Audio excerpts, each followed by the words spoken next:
Check, check.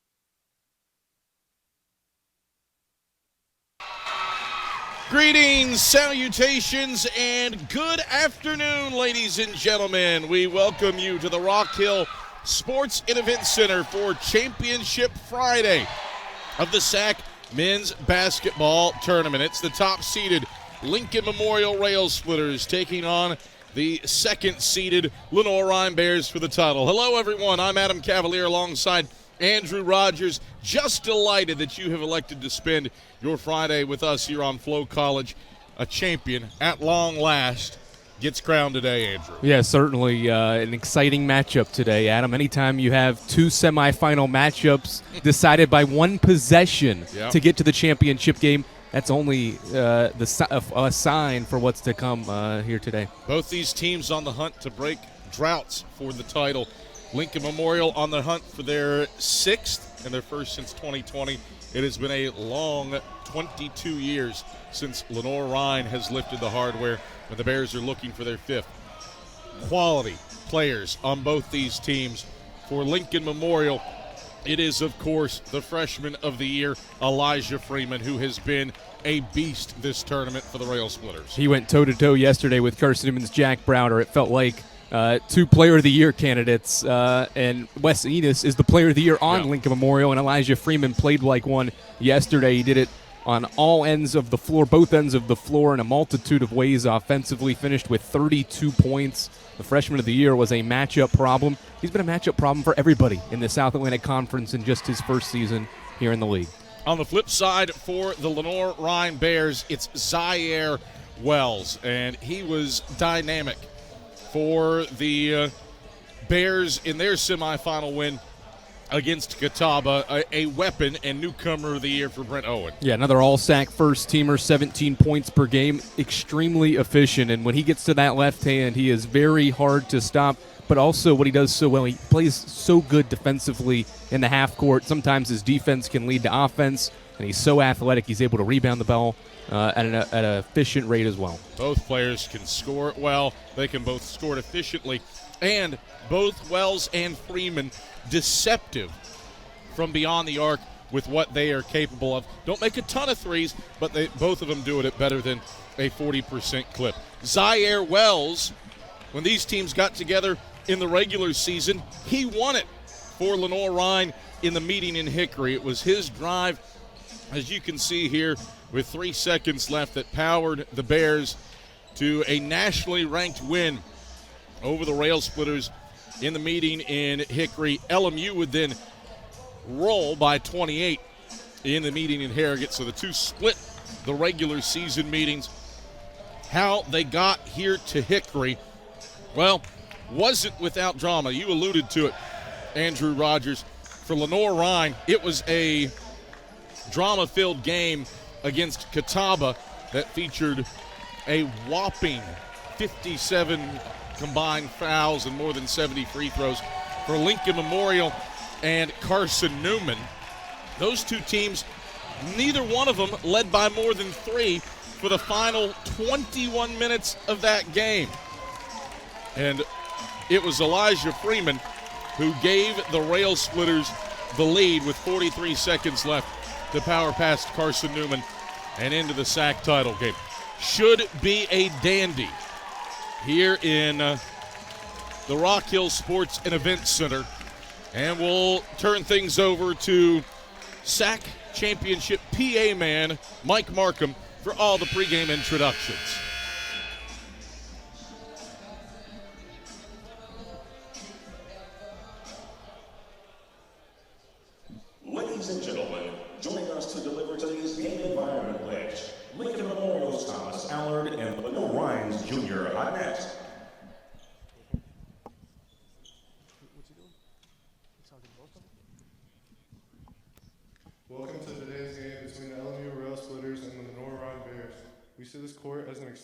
classroom environment where we learn dignity and respect for others.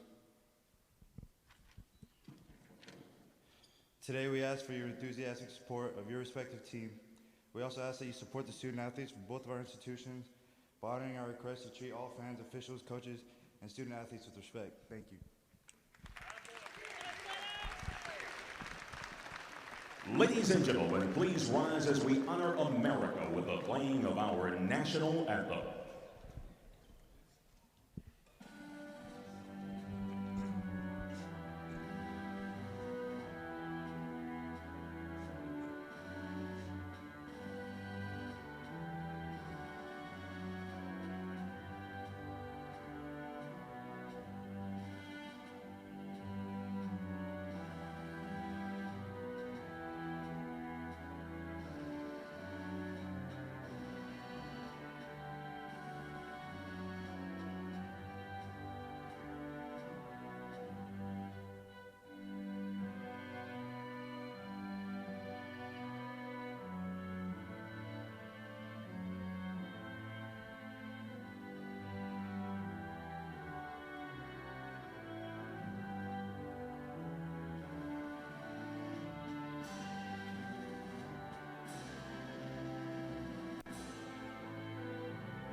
Good afternoon, ladies and gentlemen, and welcome to the Rock Hill Sports and Events Center and the 2025 South Atlantic Conference Men's Basketball Championship Final.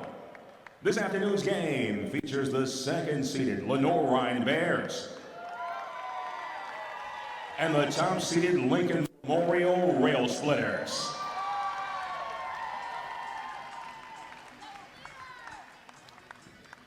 Beginning with Lenoir Rhyne, let's meet today's starting lineups.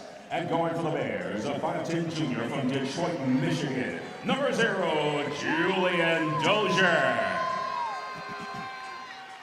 At guard, a 6'3 senior from Bowling Green, Kentucky, number 3, Tay Smith. At forward, a 6'5 senior from Lake Worth, Florida, number 4, Hans Lewis Jude. And forward, a 6'6 junior from Queens, New York, number 23, Zaire Wells. At center, a 7'2 sophomore from Bartlett, Illinois, number 44, Conrad Luczynski. Lenoir Rhyne is coached by Brent Owen. He's assisted by Tyrone Grady and Cesar Lohan Flores.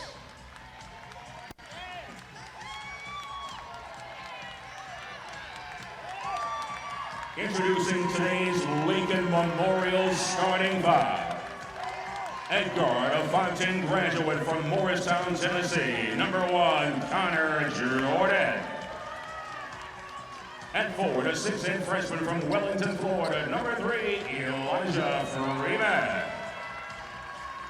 At forward, a 6'7 senior from West Lafayette, Indiana, number 12, Jordan Walters. At guard, a 6'7 sophomore from Suwanee, Georgia, number 14, Thomas Aller. At guard, a 6'2 sophomore from Conover, Ohio, number 21, Wes Enos. LMU is coached by Jeremiah Samaribas. He's assisted by Harrison Burton, Alex Dowling, Jalen Miley, Tyler Slick, Daniel Ritter, and John Tedesco. All right, pregame introductions out of the way. 8th all-time SAC final between the 1 and 2 seeds. These teams split the regular season meetings. Andrew Rogers should be a dandy. Yeah, anytime you get the top 2 seeds that went toe-for-toe in the regular season for the regular season title, it certainly makes for an exciting matchup. They split in the regular season, as we've talked about. LR needed a game winner to win one of those games, and then LMU responded at home just a week and a half ago toward the end of the regular season and blew out this Lenoir Rhyne team. So both teams certainly motivated. It's a championship game, and we know both these teams know what's at stake. It should be a fun one. Walters versus Luczynski for the jump. And we are set for title game basketball between the Rail Splitters and Bears. Luczynski controls the tip. And Lenoir Rhyne starts out this game with the basketball in the black jerseys for the first time this tournament. Dozier left open for a three. He'll take it, leave it short. Jordan the rebound, outlets Ed Freeman, 2-on-1. Enos, lob, Freeman batted into the air and deflected out of bounds by Tay Smith. Athletic play to prevent the alley-oop slam. A couple of things that I'll watch throughout this game. Two really good defensive teams. They'll also score the ball at an efficient rate, but the last time they met, Lenoir Rhyne was held to a season-low 59. Walters. It's inside on Luczynski, outside to Allard, stolen away. Tay Smith racing to the rim for a left-handed jam.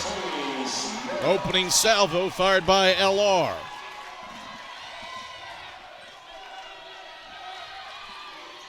Jordan. Walters at the top of the key. Back out to Enos.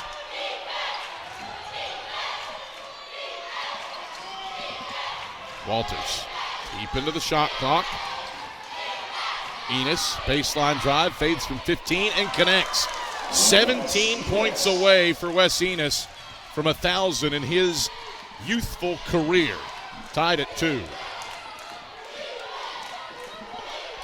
Luczynski goes to work on Walters on the block. Up and under, twist, turns, left-hand finish off glass. Good job by Luczynski. He waits to see if there's a double team coming his way. There's no double. He's able to go one-on-one against Walters to finish. That's a mismatch for the 7-footer. Walters is a good defender, but he's undersized. Oh, everybody's undersized against Luczynski. Dozier a steal. Dozier, Uroy hitting Smith. Smith had the hot hand when these teams played in Hickory. He fires the 15-footer and connects. Tay Smith has the Bears up 4. He had 25 on 9 of 11 shooting when the Bears won in Shuford Arena. 3 of the last 3 for the Bears. They're 3 of 4 to start the game. Rail Splitters have turned it over twice. Walters glides inside and finishes at the cup. Hot hands early. Teams are combined 5 of 6 from the field, but turnovers the reason for the Bears' early advantage.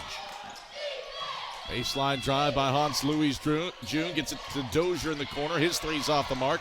Offensive rebound by Luczynski, and he sticks it back in. Rebounding will be important in this basketball game. Lenoir Rhyne's top 20 nationally on the glass, obviously because of what Luczynski's able to do underneath. Nice save by Hans-Louis June. A third turnover for Lincoln Memorial. Tay Smith stripped on the other end. Enos comes away with it. Allard into the corner. Freeman measures a triple. Bottom. Elijah Freeman, deceptively good from beyond the arc. Only his 26th made 3 of the season, but he knocks him down at 47%. They call it a 2. 2-point basket by Elijah Freeman. Louis Jude. Gets it to Wells. Mid-range jumpers off the mark. Luczynski keeps it alive for the Bears. Triple. That's down for Tay Smith. Tay Smith has 7 of the Bears' 11 points, and LR is up by 5. You mentioned Tay Smith's performance in Lenoir Rhyne's win over LMU in the regular season. He is the X factor for this offense for Lenoir Rhyne because Zaire Wells is going to be guarded by the Defensive Player of the Year. Backdoor cut. Freeman jams it home. Rail Splitters down 3. Freeman with 4 early points. Louis June into Allard. Gets around him. Doesn't get the toilet bowl to fall. Allard bounces ahead. Jordan. Transition pass out of bounds. Thought Freeman was fading to the corner. He started the cut baseline. And we come to a break. Boy, is it frenetic. Lincoln Memorial hasn't missed a shot, but the Rail Splitters have turned it over 4 times in the first 4 minutes. Meanwhile, LR, 56% from the field. High-octane offenses, plenty of slams early. We step aside for a break and return for the SAC title game here on Flo College.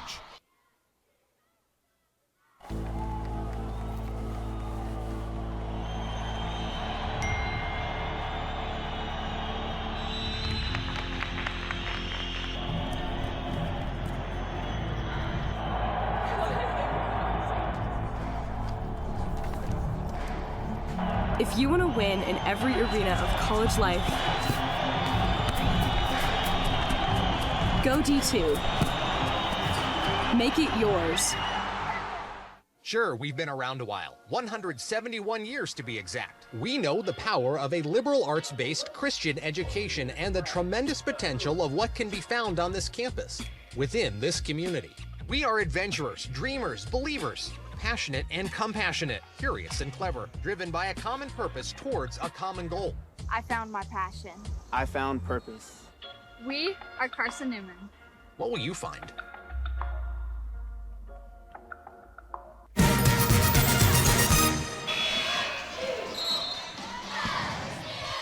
Tay Smith has been rocking and rolling for Lenoir Rhyne. He has 7 early points, a dunk, and a 3-ball.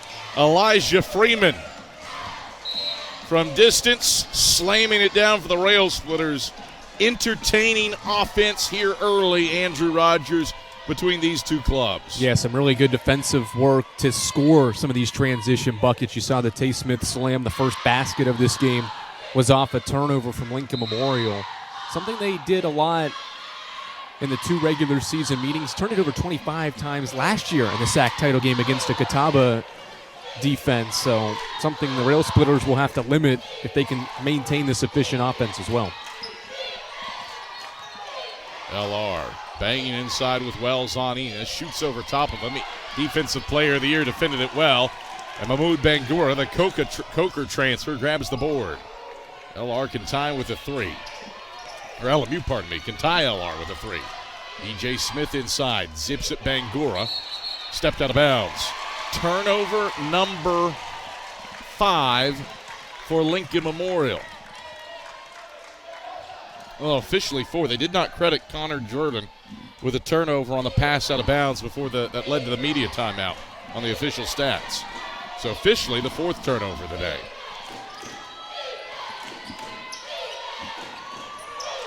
All through the wickets of Hodnett, loose at the timeline. Remarkable job by Wells to not go over and back with his body lying on the ground. Dump it inside Martin, got blocked by Bangura. Back-to-back stops for the Splitters. Freeman in transition. Allard pumps, transition triple, splash. Thomas Allard has his first points. LMU has tied it at 11, taking advantage of a 2-minute Bear scoring drought. Really good defense that leads to the open shot for Allard. All set up by Bangura's block underneath, and the Rail Splitters certainly one of the best transition teams in the country. LR is pretty darn good at that as well. SAC gets up and down offensively. Dozier, dipsy-do around Bangura, got his own miss. Tay Smith.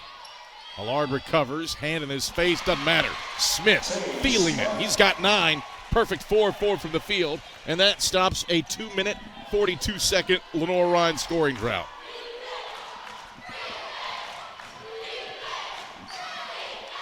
Enos off a screen, short. He struggled from beyond the arc against Carson Newman in the semifinals. Just 1 make on 8 3-point attempts. On the other end, Hodnett buries a 3. 5 in a row for the Bears after LMU tied it at 11. Good to see Junior Hodnett back out there. Certainly you gotta feel like he's pumped up to play in this game. Enos drives inside, spins around, fades. Tough shot, got it to go. Player of the year in the league for a reason. Tough mid-range jumper for Wes Enos. He's got 4, 15 away from 1,000 in his career. Just a sophomore, mind you. Dozier. Out to the wing for Hodnett. Crossover on Smith. Drops it off Martin to the cup. Bangura swats the two-handed flush. Smith in transition to the hole, flips it in. Timeout, Brent Owen. Lincoln Memorial lethal in transition.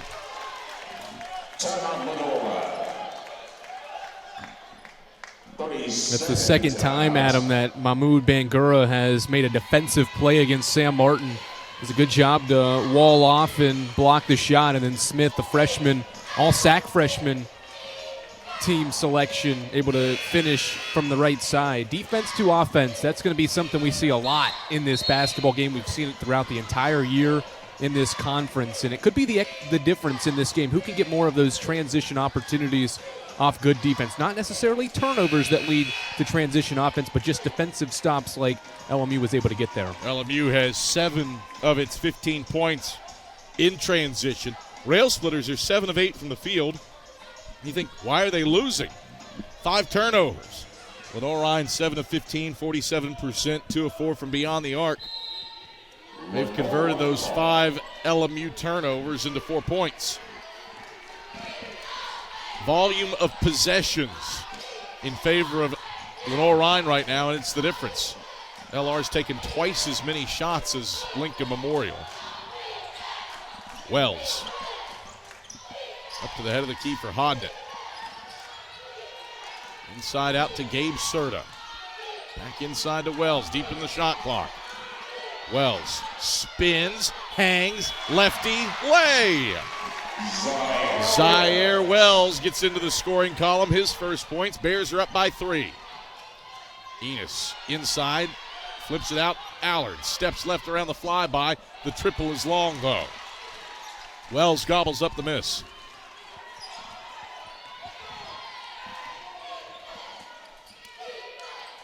Just the second miss of the day for Lincoln Memorial. LR capitalizes on the other end with a Wells lay-in. You got to make him go right. He loves getting to that left hand, and anytime he's able to get to the paint with that left hand, he's going to finish, seems like every 3 out of 4 times. Enos twirling around, left-hand floater's good. Wes Enos, 6 points on the day. Pulls the top-seeded Splitters within 3.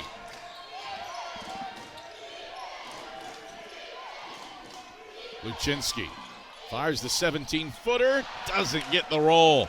That ball hung on the front lip of the rim for a solid second before rattling out. LMU can tie with a 3. Allard finds Walters, Euros, hits Enos, pump fakes a 3, zips it Walters, extra pass out Smith. Allard, head of the key triple, rims out left side. So impressed by Lincoln Memorial in the half court. They pass it well. They use the ball fake well to get open shots. That just didn't fall that possession. But what pace to this basketball game. 9 minutes in, we're just going back and forth. No fouls yet either. Has a feel of the first semifinal yesterday between the Rail Splitters and Eagles. Serta, he tries the 3 and knocks it down. Just the 8th 3 of Gabe Serta's career. 29% this season. Serta puts the Bears up 6, their biggest lead. Allard to the cup. Layup, rolls home. And that caught in the rim on the other end. Free-flowing basketball. We hit the under 12 media at 10-13. High-level basketball here in the SAC title game. We're back to Rock Hill after these messages on Flow College. On campuses nationwide, the NCAA is making transformative changes for student athletes. While they pursue their biggest dreams, we're launching new initiatives to help them. Life-changing education opportunities are just the start. The NCAA is providing enhanced mental health services. We're guaranteeing scholarships and tuition and expanding access to healthcare. Visit ncaa.org/change to learn more.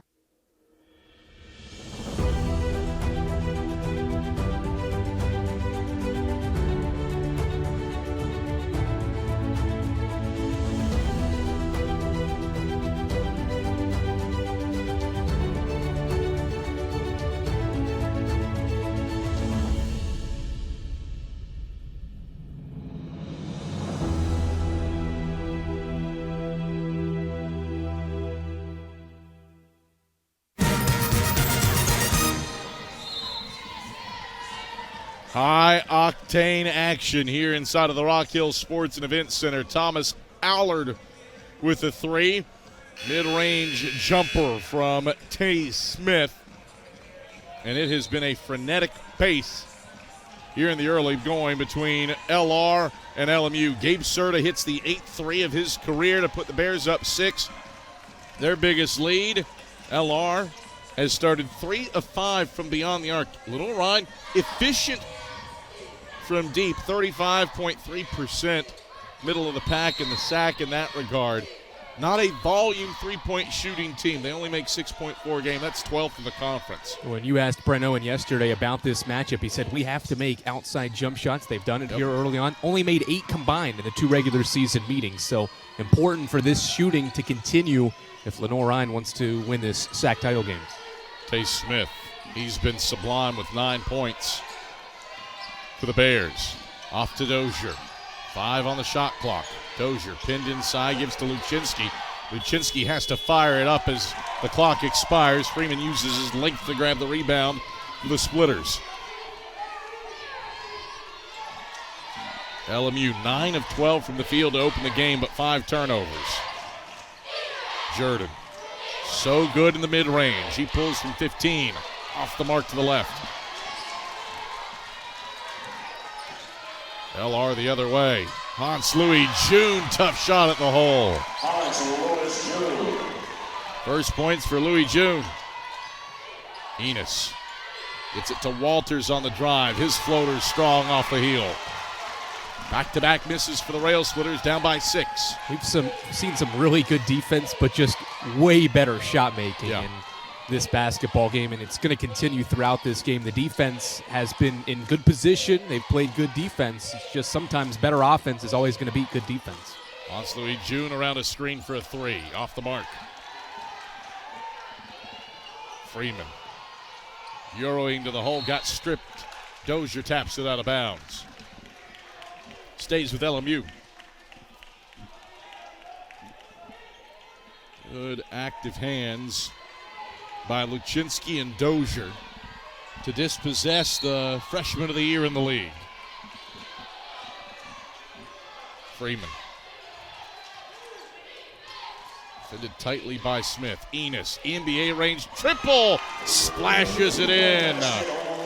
9 for Wes Enos. He is within 10 of the 1,000-point mark for his career.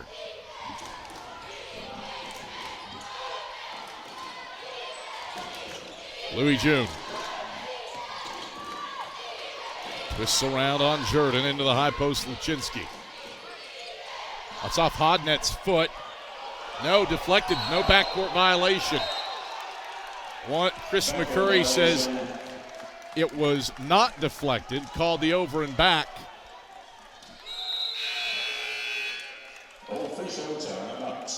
Yeah, right off his right foot. Good look by Chris McCurry. 5th time that he's been a part of a SAC championship game crew in the last 7 years. How about that nugget? One of the better ones in the league. This is a good crew in general, but Chris obviously knows what he's doing.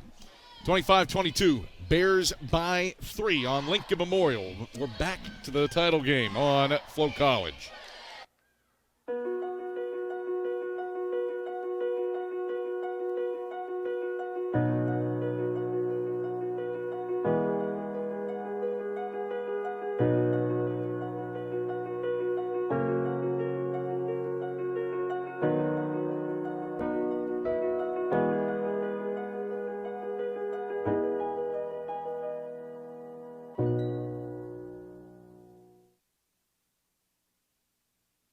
Mars Hill University, helping you move your mountain. Mars Hill University gives me plenty of degrees to choose from.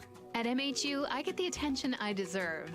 MHU keeps me close to home, and there's tons to do in the mountains. Over 60 courses of study, small class settings, a breathtaking campus. These are just a few examples of how MHU can help you start moving your mountain. Visit us today at mhu.edu. Mars Hill University, education that moves mountains.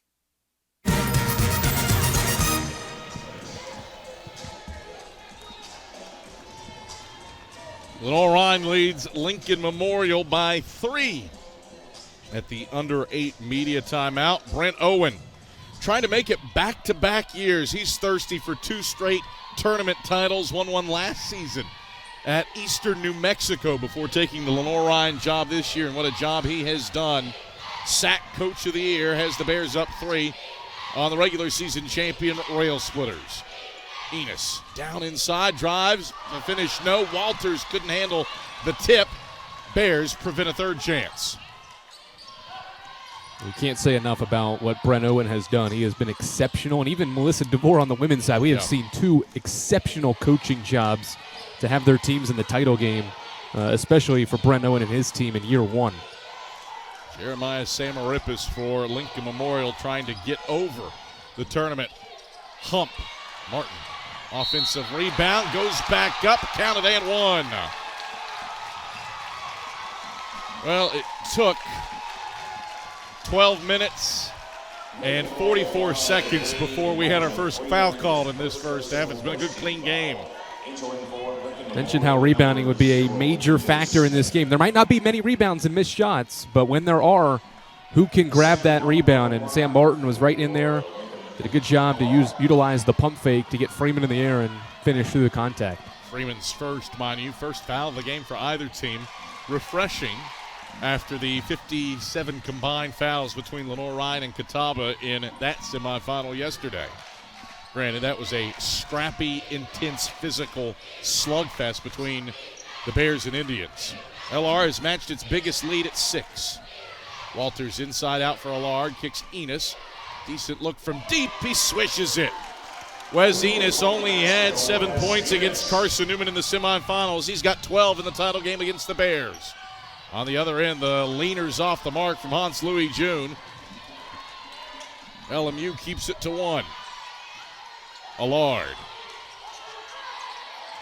gets it to Walters. Drives on Martin. Walters twisted his knee, clutching his knee. LR gets it ahead, saves it in, and Jordan Walters is hurt. And out comes Lincoln Memorial sports medicine staff. Walters pounding the ground.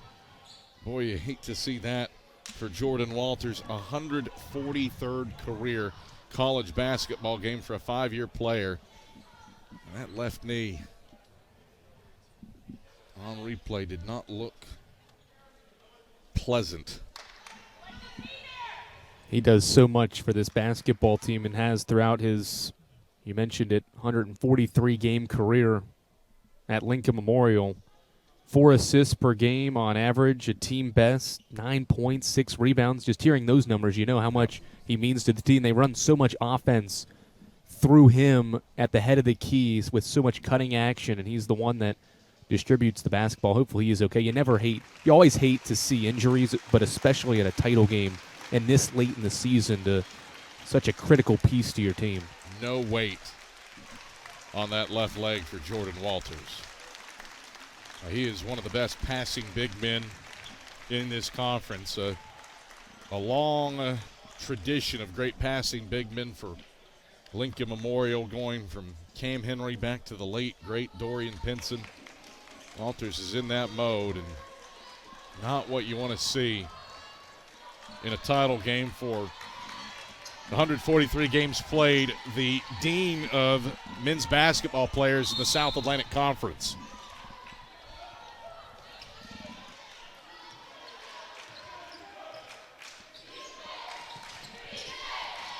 Lincoln Memorial basketball down by 3. Enos, step back 3, feeling it, but it's short. Heat check off the mark for Wes Enos. He's 2 of 4 from deep. Now with Walters off the floor, that's going to mean more minutes for Mahmoud Bangura and possibly Osmar Garcia Arroyo for Lincoln Memorial. Those 2 will be critical because LMU has to rebound the basketball on this end. Zaire Wells, inside out for Dozier, deep in the shot clock. Dozier to the hoop, flips it in. Tough lay with English for Dozier. Back to a 5-point Rhyne lead. LR has led wire to wire and by as many as 6. Bangura working his way inside on Martin. Through contact with the left hand. It counts. +1. Mahmoud Bangura puts the first Lenoir foul on Sam Martin. This is really good action right here. He's so patient inside, able to get to that left hand and kisses it perfectly off the window to score the basket.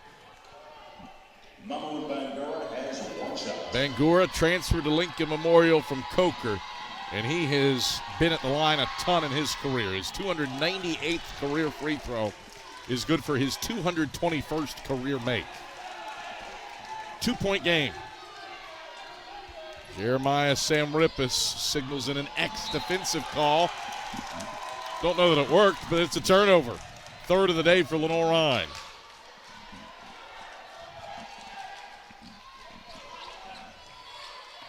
LMU on the hunt for its first lead of the day. They could get it with a 3. Rail Splitters 3 of 7 from deep. Bangura on the drive against Martin. One-on-one, airballs the lefty layup. Louis June to the hole. Overshot it. Enos scraps for the rebound, leads the break 3-on-2. Enos for Freeman attacking inside. Pumps, lays it up. No. Got his own miss. Back up, foul. Good stick-to-itiveness by the freshman of the year. Louis June with his first. Second on Lenoir. Really good initial defense, but Freeman able to utilize the pump fake again, that second chance opportunity there. He's so athletic inside. It's so rare to see someone with that type of athleticism, and even if you box him out, sometimes his length is the difference on most of these rebounds underneath. That was just kind of a loose ball, but certainly able to take advantage. Credit. Mahmoud Bangura, he had the punch through the two Bear players that got the ball back to Freeman, who has a chance to tie the game at 30. Looking for the third tie of this contest. Freeman gets the roll to give it to Lincoln Memorial. All square with 4:47 to go in the first half. 2-3 zone look again. They showed it last time down the floor. See how Lenoir tries to attack this. Again, a team that does not shoot a lot of threes. Mid-range jumper, good for Zaire Wells. Wells has 6. Bears back by 2. Can't think of a possession of zone played by Lincoln Memorial between either Josh Shorts or Jeremiah Samarippis that I've seen. Enos on the block. Shot might have been redirected. Louis June comes away with it. He goes it ahead to Wells, who attacks the basket and gets fouled. Not a bad foul by Wes Enos to make Wells earn it at the line. You talk about Lincoln Memorial being good in transition. I also think that's where Lenoir is its most lethal. Yeah, anytime you can get out and run and try to get an easy basket, certainly that fuels already what are two good offenses in the half court. And again, it's all set up by good interior defense. And if you grab defensive rebounds in this game, it will set up for good things on the other end of the floor. And leads to Zaire Wells getting a couple of free throws. Wells with 6 points. First free throw of the day for him. Smart foul by Enos as he rattles it out.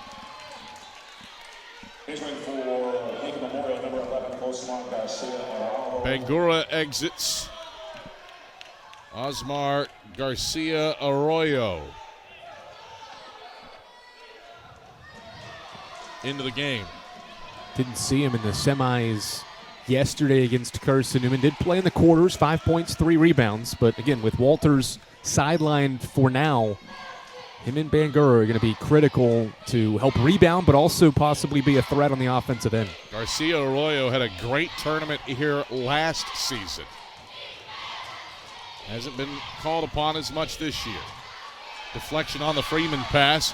Wells takes it away. 7th turnover for the Rail Splitters. Hodnett transition triples. Strong off the heel.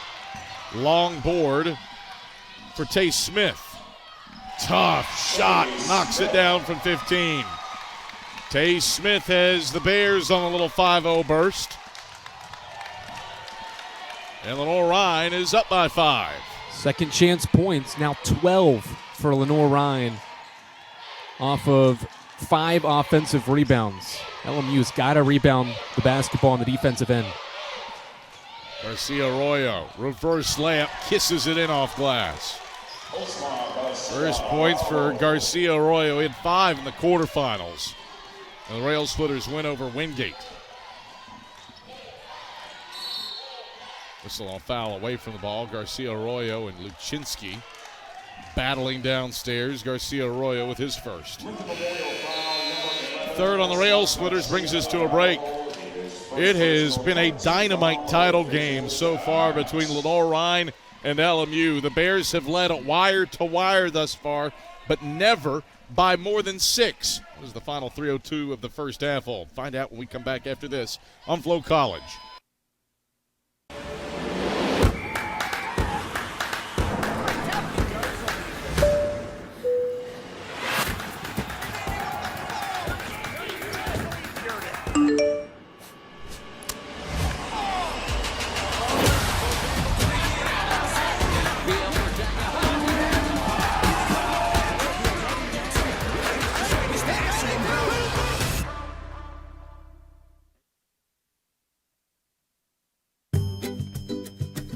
What is a lab of difference making?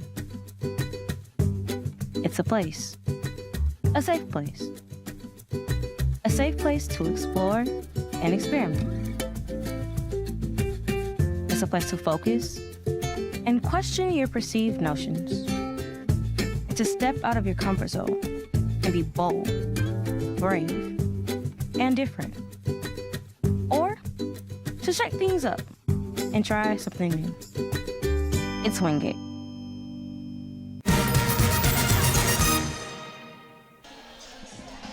(35-32).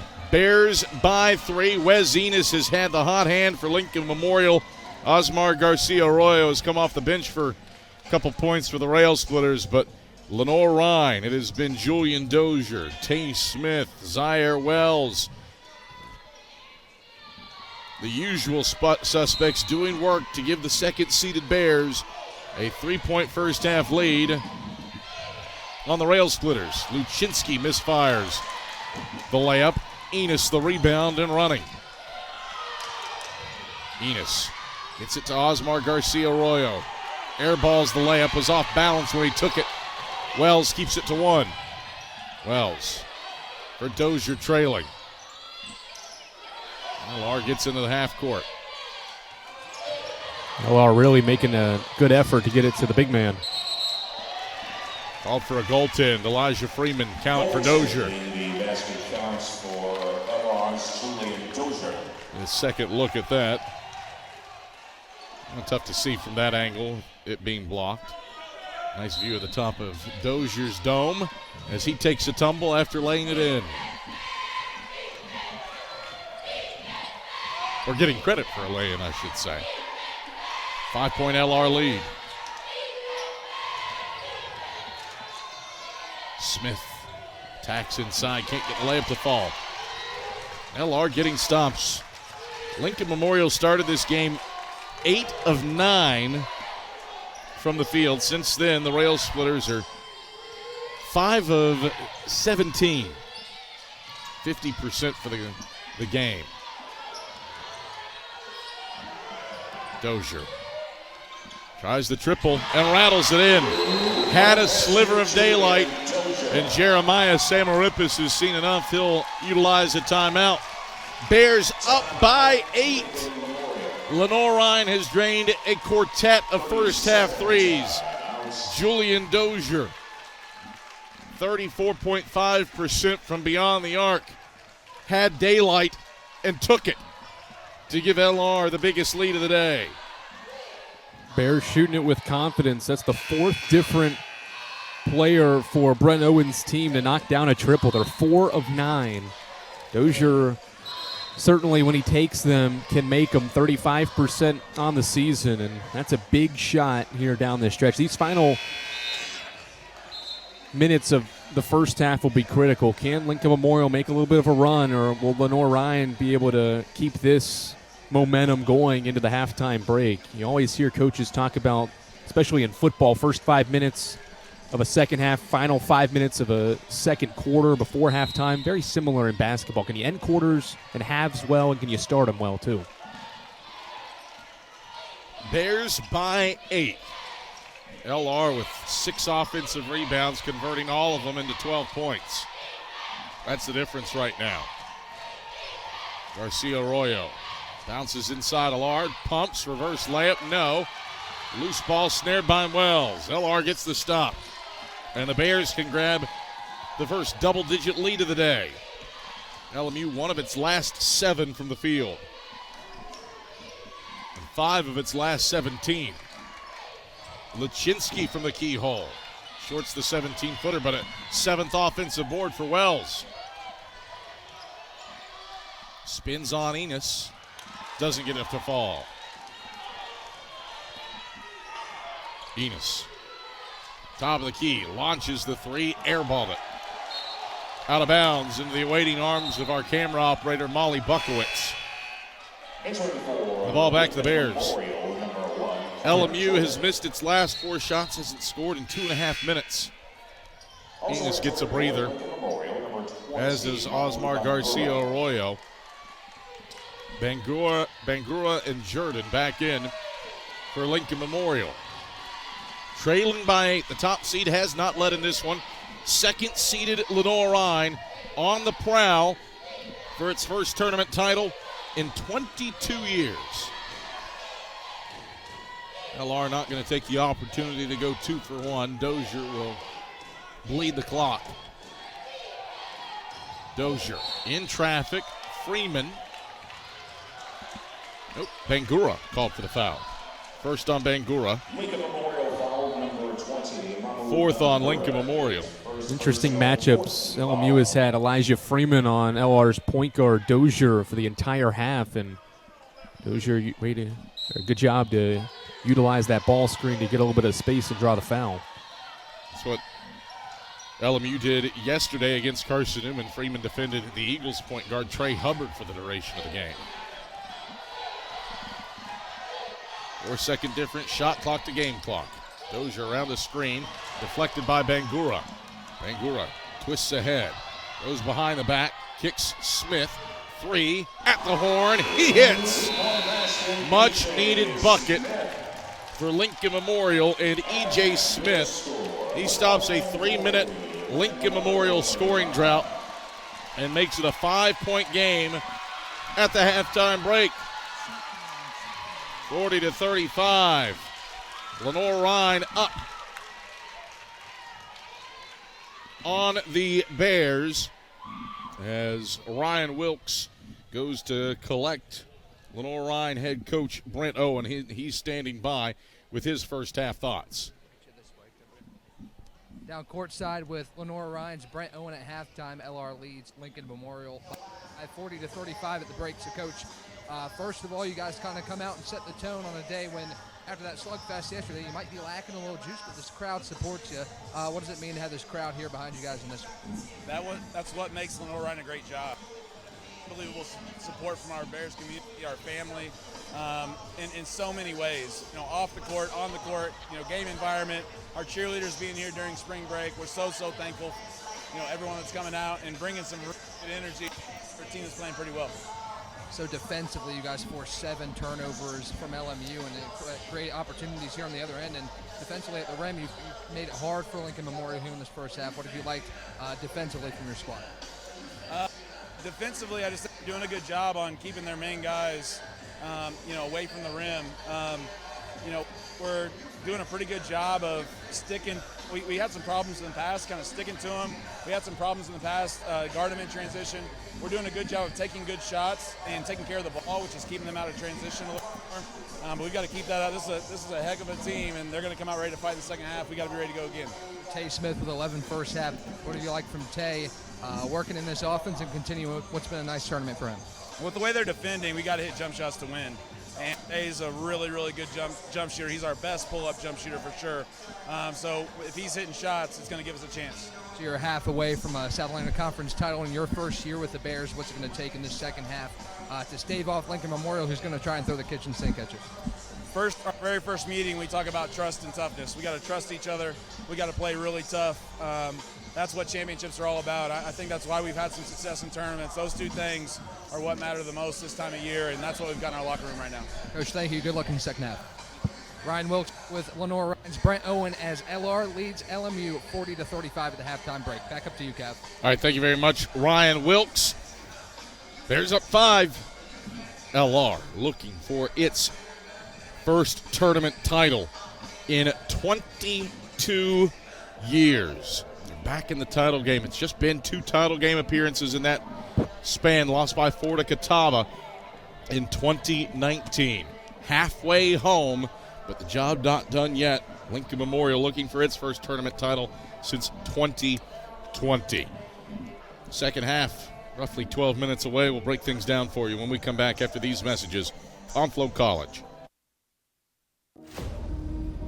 NCAA athletes don't just compete. They make history, representing our nation with pride and excellence. They bring home the hardware. Our college campuses serve as training grounds for the next generation of stars. Catch tomorrow's Olympians and Paralympians on the NCAA Championship stage today. This place has a heartbeat of its own. The vibe that you get when you walk into the student center, you just get a vibe that you're here at home. It's given me opportunities that I never thought I'd have. Everyone here knows everyone. That atmosphere is infectious. The relationships that I've built here have been phenomenal, and I know that they'll last beyond here at Wise. It's a magic little place in the mountains.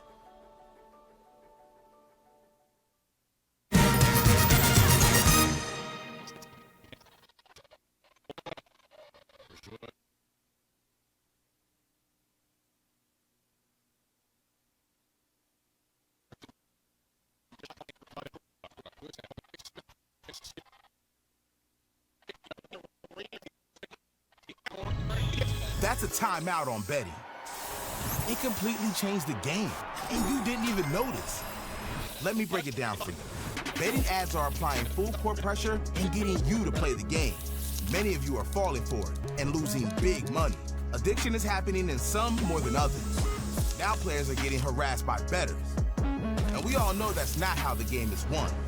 So it's on us to be good teammates and draw the line to stay ahead of betting consequences.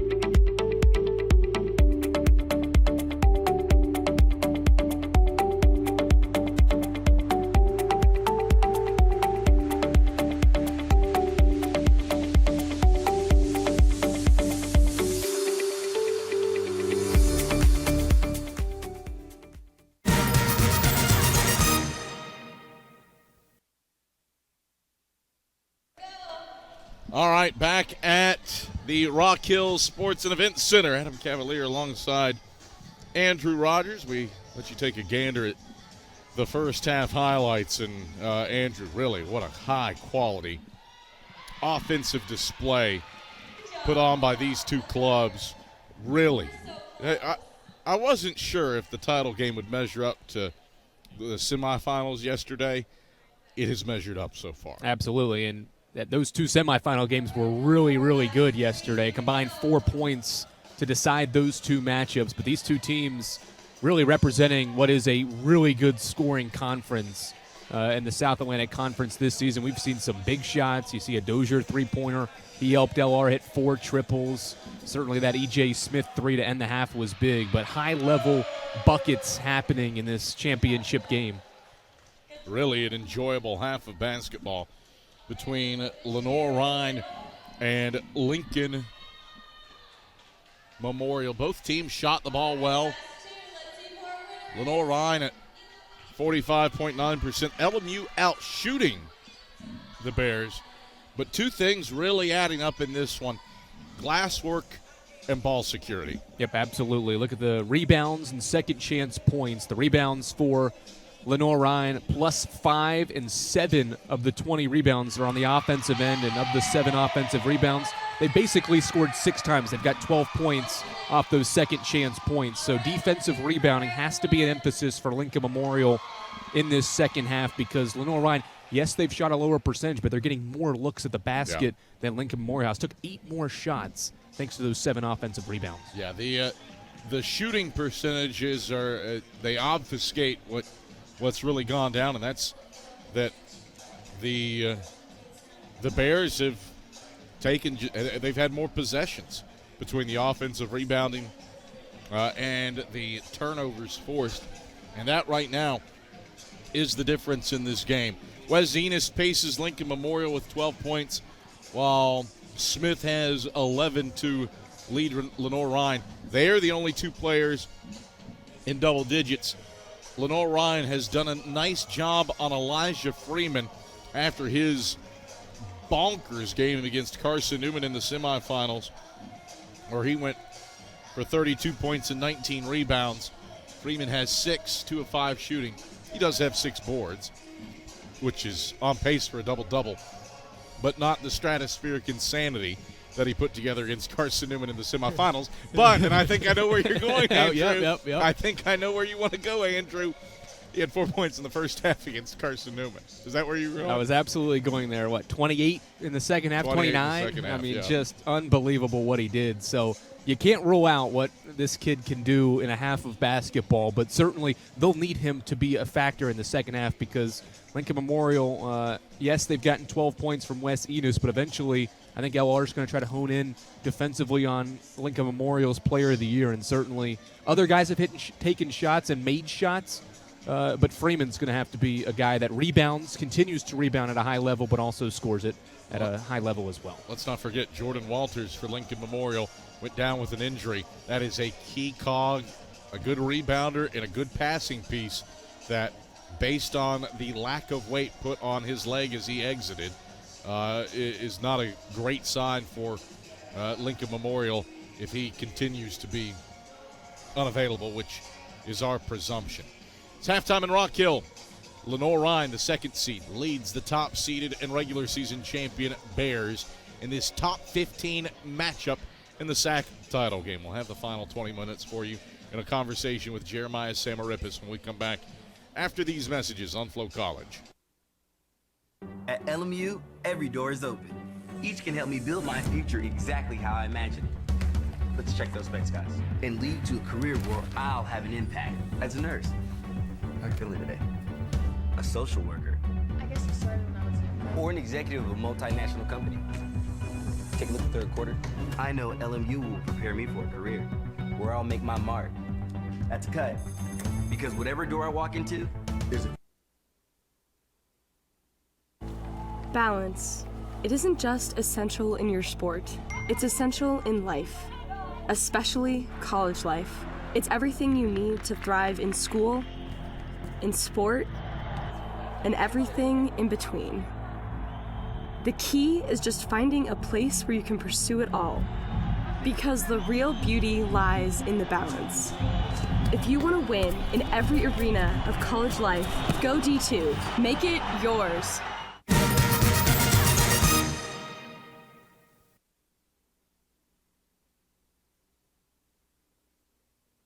Communities.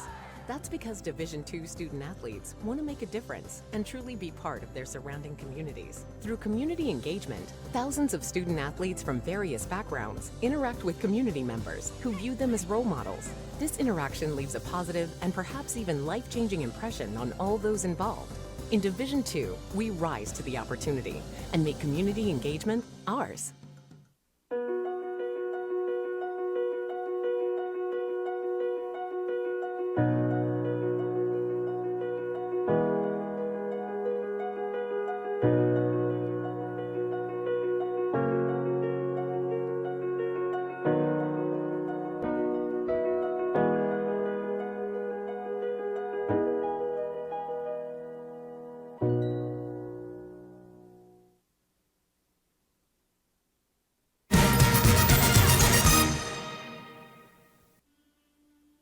At Anderson University, we are on a journey, one that seeks to find the purpose for which God created each and every one of us. So we search, we grow, we dive in, and with a close-knit community, small class sizes, accomplished and supportive faculty, and a spirit that believes that together we can accomplish big things, the person we are striving to become doesn't feel so far away. So we push, we dream, we dig deeper, until our journey finds us as teachers, artists, writers, athletes, engineers, nurses, and friends. And while we're at it, we just might change the world. Anderson University, knowledge for your journey.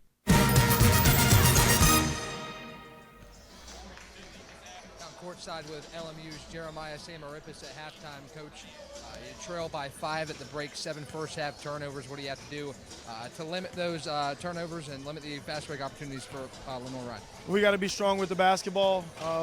We understood coming into this game that they do a good job of contesting passes. So we've got to ball fake some, put those passes on time and on target. We got to meet some of those passes.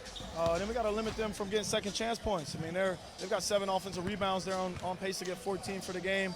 And if they get 14, we're going to have a hard time to win. So we got to be better in both of those areas. Tay Smith in double digits for Lenoir Rhyne. What's the key defensively to slow him down in the second half and create some opportunities for you guys on this end of the floor? He's a really good shooter. Run him off the line, get a hand up, and then contest his mids. He's a really good mid-range shooter as well. So take away those two and hopefully fight through screens on him. Coach, thank you. Good luck in the second half. Now courtside with Lincoln Memorial's Jeremiah Samarippis as Lincoln Memorial trails Lenoir Rhyne 40-35 at halftime. Back up to you, Cav. All right, thank you very much, Ryan Wilkes, Adam Cavalier, Andrew Rogers. Raw Wilkes, our sideline guy, our fantastic crew has been at it all week long. Ian Johnson directing us, Jay West, who is battling on a replay like the true warrior spirit that he is. And then our elite camera crew, Molly Buckowitz, Itzy Ayala, Max Bryant, and Kennedy Goings. Glad you joined us for the SAC championship game here on this Friday. The first of 2 titles to be determined. The women's game follows at 7 p.m. between the top-seeded Coker Cobras, guided by Conference Coach of the Year Melissa DeVore, and the third-seeded Anderson Trojans with Jonathan Barbary at the helm of AU.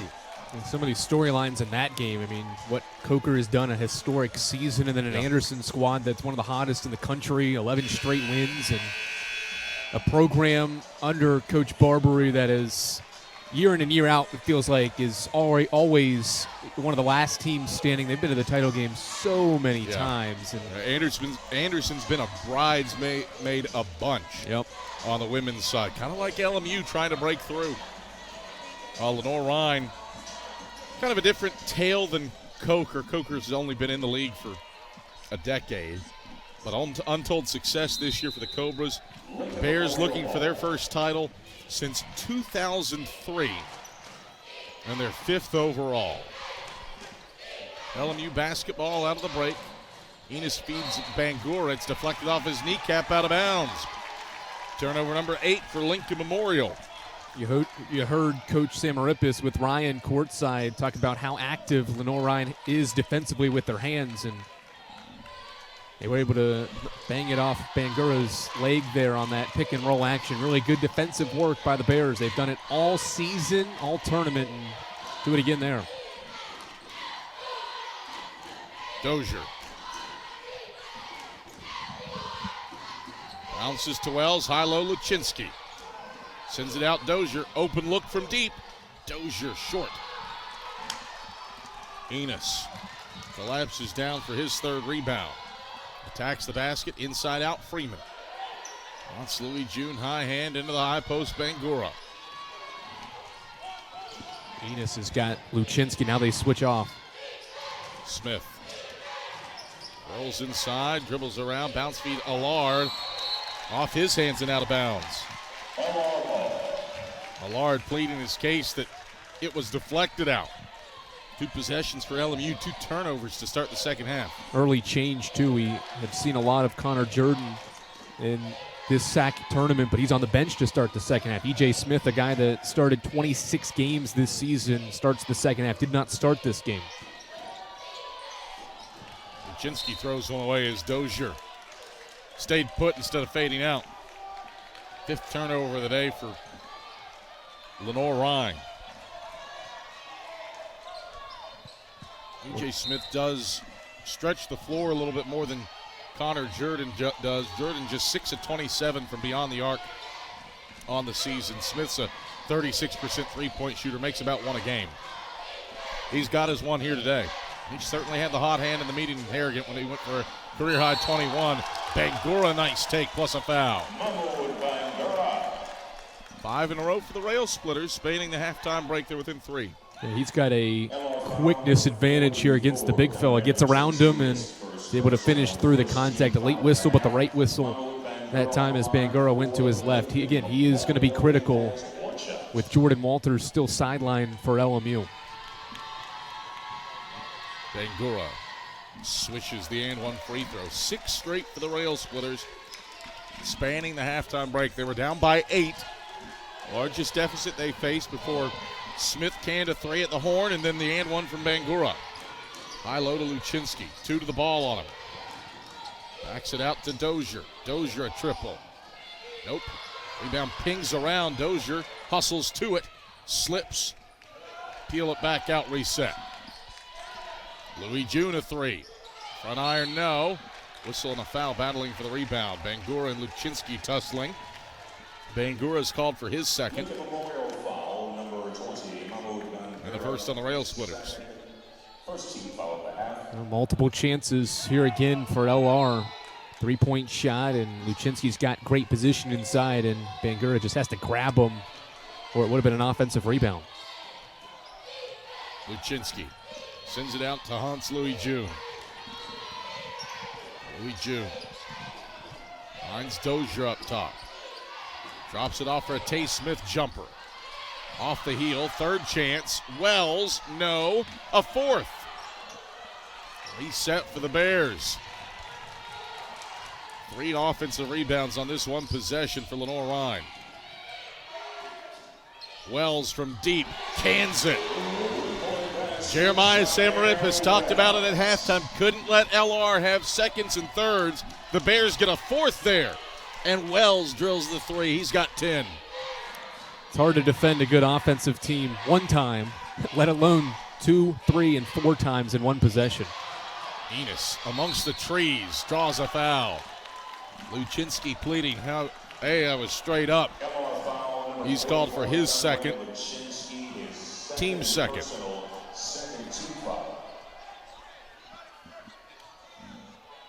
Enos beating and banging inside, did not have the size advantage by any stretch of the imagination. Going against the 7-footer Luczynski. Enos' first free throw, rattles in.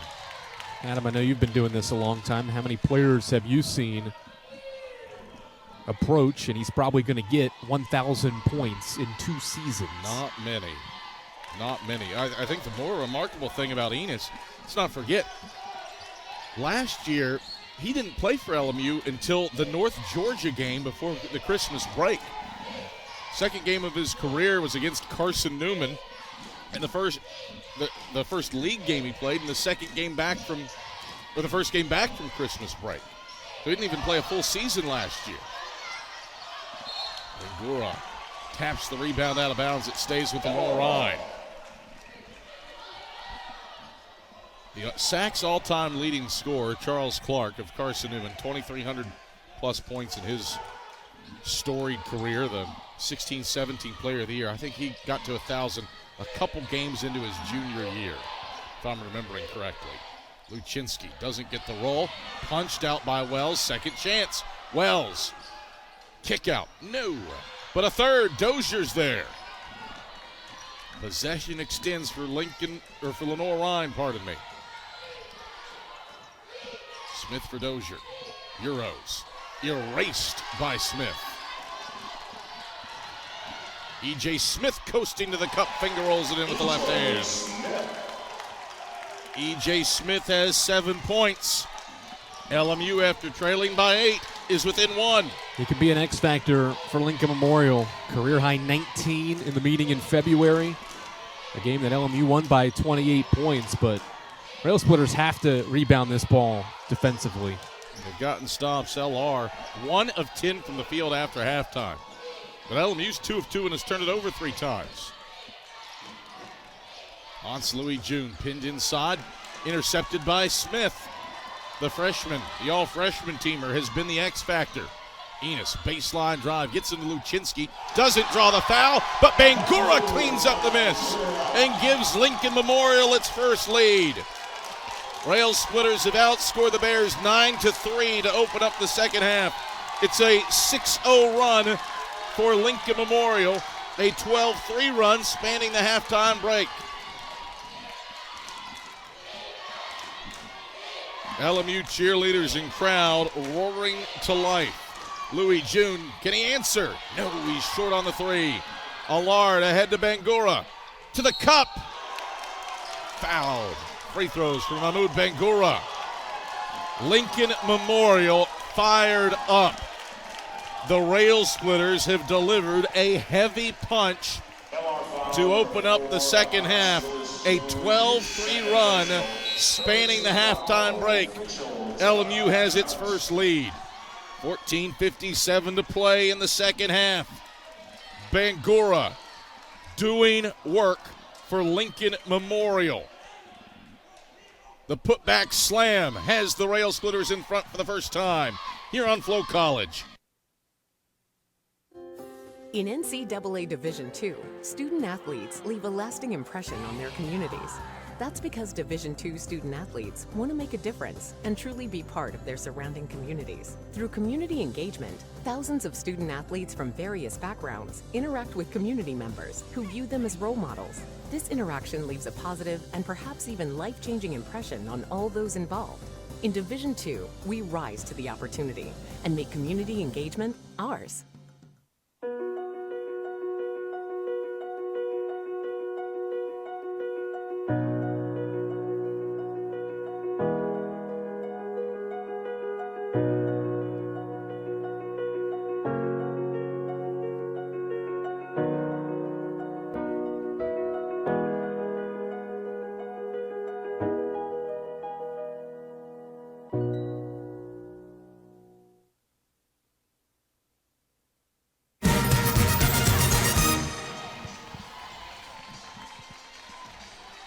Lincoln Memorial has rolled out of the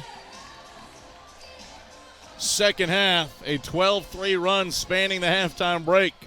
Lincoln Memorial's cheerleaders into it. As Mahmoud Bangura gets a pair of free throws to try to extend Lincoln Memorial's first lead of the day. He leaves the first one short. Got to credit what the Rail Splitters, Adam, have been able to do defensively. They haven't rebounded the basketball on the defensive end, but, man, they have fought and played really well defensively on multiple occasions on the same possession, because LR already has 6 offensive rebounds in the second half, but only 3 second-chance points after it. LR struggling to score offensively, but a large part of it has to do with what LMU has been able to do on this end. Tay Smith from the head of the key, pick and pop threes down. Stops a 2.5-minute scoring drought for the Bears and puts them up by 2. Tay Smith has 14, tied with Wes Enos of LMU for the game high. Bangura drives in on Sam Martin, right hand finish, counted and one. With Jordan Walters out with an injury, the Rail Splitters need something big time from Mahmoud Bangura, and they're getting it from the Coker transfer. Sam Martin with his second. 4th on the Bears. He has been a tough guard right now for Lenoir Rhyne, and not a surprise. Even though he only averages 5 points per game with LMU this season, this is a guy that has more than 800 points in his career, and with the Cobras, averaged 17 points per game last season. He can score the ball, and he's showing it right now in this title game. Bangura in double digits for the 8th time this season for Lincoln Memorial. He's got the Splitters back on top. Tay Smith. Sam Martin drives, unimpeded, didn't get the roll, but does draw a foul on Bangura, and this is a critical one. With no Walters, it's Bangura's third. Second on the Rail Splitters. Osmar Garcia Arroyo is the first man on the bench. Sam Martin, 59% at the stripe this season, 60% for his career. And he swishes it like an 80% shooter. Tied at 47. Interesting decision. They'll leave the junior Bangura out there. He's been terrific on both ends, but he'll have to be even better and try to defend without fouling for the next 14 minutes of this basketball game. He's got 3. Martin shorts the second. All square at 47. Enos defended tightly. Moves around Wells. Enos drives on Martin to the cup. Martin erased it out of bounds. Sam Martin has that quality length at 6'9" out of Apex, North Carolina. He thwarts that Enos shot. But a second chance for the Splitters.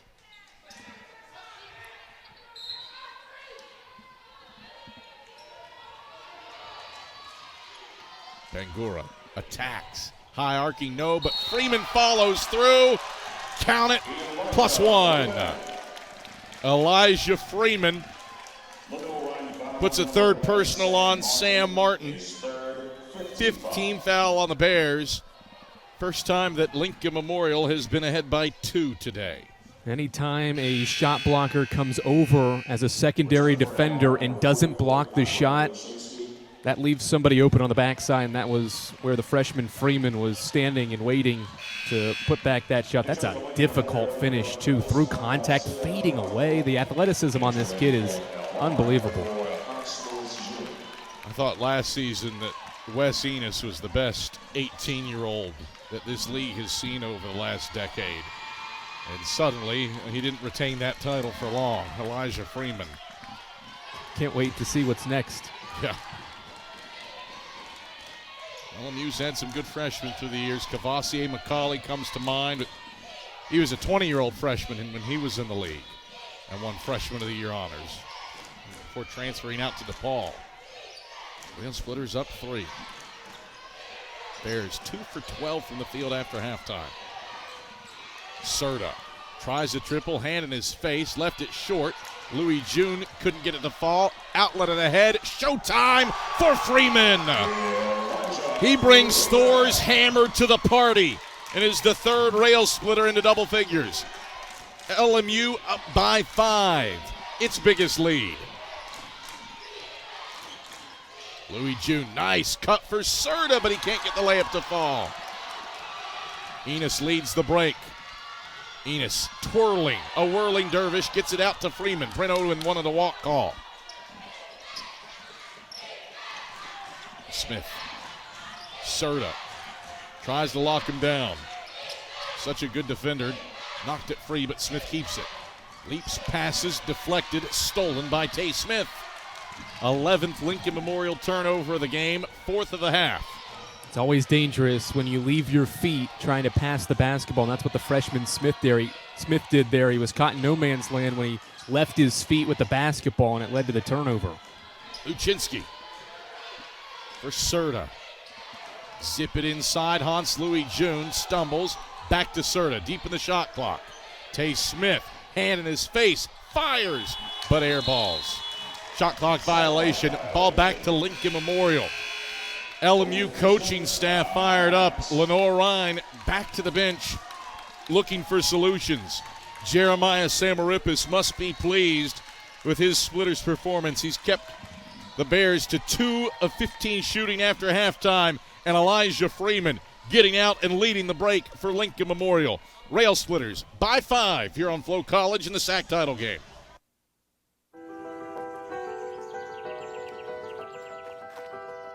Our roots run deep here at Catawba College. So do our ambitions. We're pushing forward into life-saving, cutting-edge genomics research, powering up with geothermal heat and solar energy, going after national championships, and saying yes to the impossible, and then delivering on it. We don't just talk about saving the planet, revolutionizing education for the next generation, innovating business, unleashing creativity, or pioneering better, kinder, smarter healthcare. We do it. Good change starts here, with us. And it goes far. Just you watch. Catawba College. Good goes far.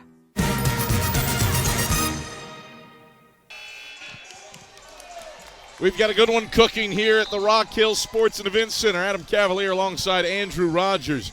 Lincoln Memorial has dialed up the defensive pressure, Andrew, outscoring the Bears 17-7 here in the second half. LR hasn't gotten anything easy. Yeah, some really elite defensive possessions by Lincoln Memorial as you get a look at Jordan Walters. Good to see him on the bench, but that left knee heavily wrapped, and certainly with the warm-up jacket on, it seems like his day's over with. But you have to imagine this Rail Splitters group is playing for him because how much he's meant to this team and this program over his long career in Harrogate. Garcia Arroyo attacks Luczynski. Luczynski got a piece. Deflected out of bounds by Wells. Stays with Lincoln Memorial. That's one way to get an offensive rebound if you're the Rail Splitters. 6th offensive board. And Rhyne, 2 of 15 from the field after halftime. 2 of 9 from beyond the arc. LR not really a volume shooting three-point team. They take them effectively when they take them. But they're 12th in the league in attempts this season. Freeman banging his way inside, draws a foul. It's on Wells.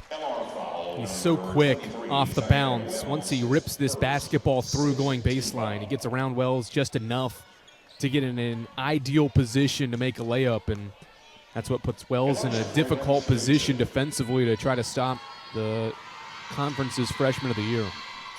Freeman rolls in the first. What is it about second halves to this kid? it's insane.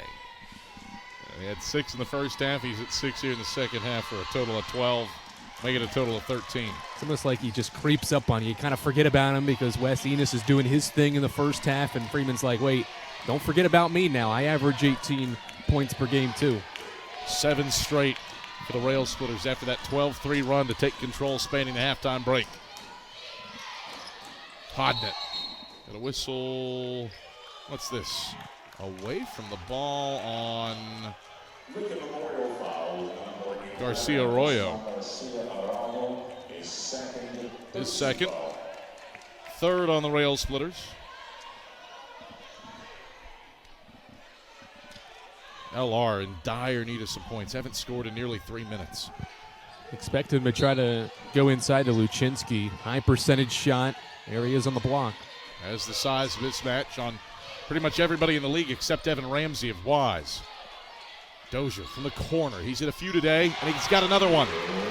Julian Dozier has 10 points off his second made 3. A much-needed bucket for the Bears. Pulls them within 4. Smith. Deflected out of bounds. Kicked out of bounds by Julian Dozier. Athletic play by Dozier to get a foot to that one.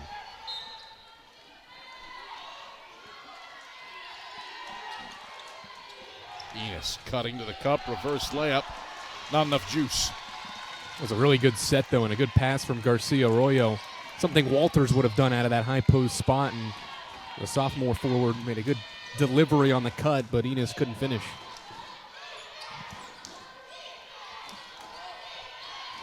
Wells spins inside on Enos. Back out to Dozier. Deep in the shot clock. Dozier around a Luczynski screen. Lobs. Luczynski wasn't ready for it. Has to heave one up. He draws iron. Dozier plays 21 and taps it in. 5 in a row for the Bears. They're within 2 after trailing by 7. What a heads-up play by Dozier. That's why you just got to get the ball near the rim on the offensive end if you're Lenoir Rhyne, because you're probably going to get a second chance look. Enos sneaks one in from 12 feet out. 16 points for him, 3 away from 1,000 in his career. And a timeout for Lenoir Rhyne. Official timeout. Michael Flicker doing some work on Luczynski during National Athletic Trainers Month. Osmar Garcia Arroyo firing up the rail splitters. We decide a champion in 9 minutes and 34 seconds here on Flow College.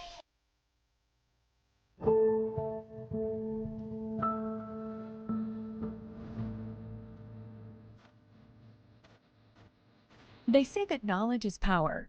At Coker, we believe it is so much more. Knowledge is the beginning of the rest of your life. Knowledge is a gateway to the world, a connection point for a global community. We believe that obtaining knowledge is about more than the learning of facts. It is a fun pursuit of wisdom. A wisdom to find joy in meaningful work and to seek the betterment of those around us. We will create the communities of tomorrow. We will work to cure diseases and fight hunger. We will run for office and serve our constituents.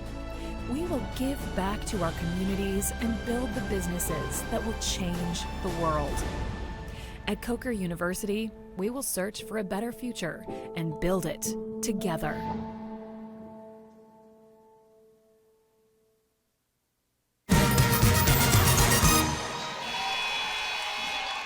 Well, going to break, I talked about Michael Flicker, and that just felt weird as he takes care of Luczynski.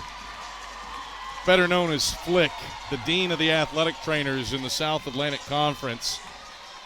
Flick, a valuable asset to the league, the only guy in Lenoir Rhyne history to win the Jeff L. Norris Non-Teaching Employer of the Year award twice.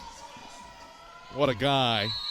Michael Flicker just doesn't roll off the tongue the same way that Flick does. Don't know if I've ever uttered the words Michael Flicker in my life back to back, but Flick doing a good job on Luczynski as Wells can't get his first to go, but he follows his own shot and heads to the line.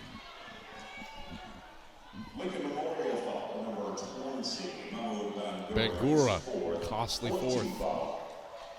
Yeah, it literally just got back on the floor out of the timeout. They had Garcia Arroyo on the floor for an extended period of time, but they bring the junior back on, and he commits a foul. He'll stay out there for right now. Wells doesn't get the first to fall. Chance to make it a three-point game.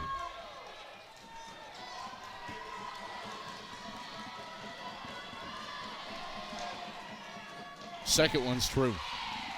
Three-point game. Lenoir Rhyne led for the first 23 minutes and 8 seconds of this ball game before LMU went on a 12-3 run spanning the halftime break to take control. Rail Splitters got back up by 7, but LR has turned this back into a single possession game. Enos twisting around, diving inside, pumping, laying, and drawing a foul. Got Louis June airborne. Free throws for Wes Enos. This is really good patience, and good offensive players have to have patience. Anybody's got to have patience, but certainly on the offensive end of the floor, you have to be able to navigate at a high rate and know when to take shots and what to do underneath, and Enos did a good job to wait for the opportunity, use the ball fake, and earns free throws. Point number 998 for his career with that first made free throw. Second one's on the way. There's 999. He's one away from 1,000. 5-point game. And has done it in 48 career games, something like that. It's insane.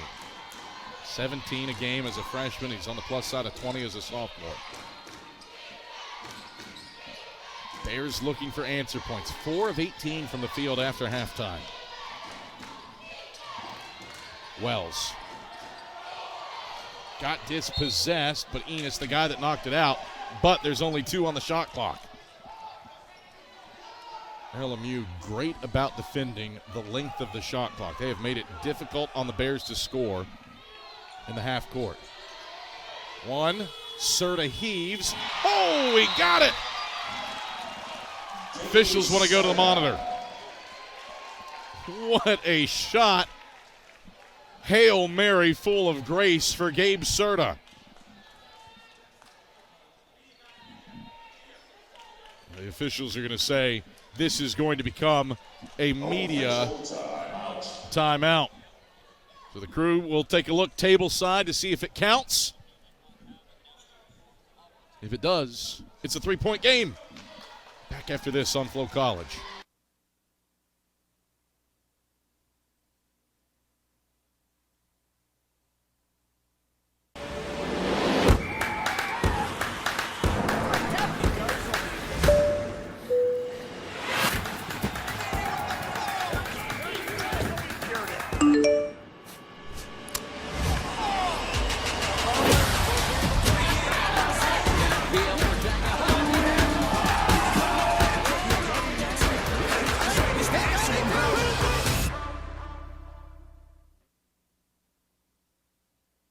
Sure, we've been around a while, 171 years to be exact. We know the power of a liberal arts-based Christian education and the tremendous potential of what can be found on this campus, within this community. We are adventurers, dreamers, believers, passionate and compassionate, curious and clever, driven by a common purpose towards a common goal. I found my passion. I found purpose. We are Carson Newman. What will you find?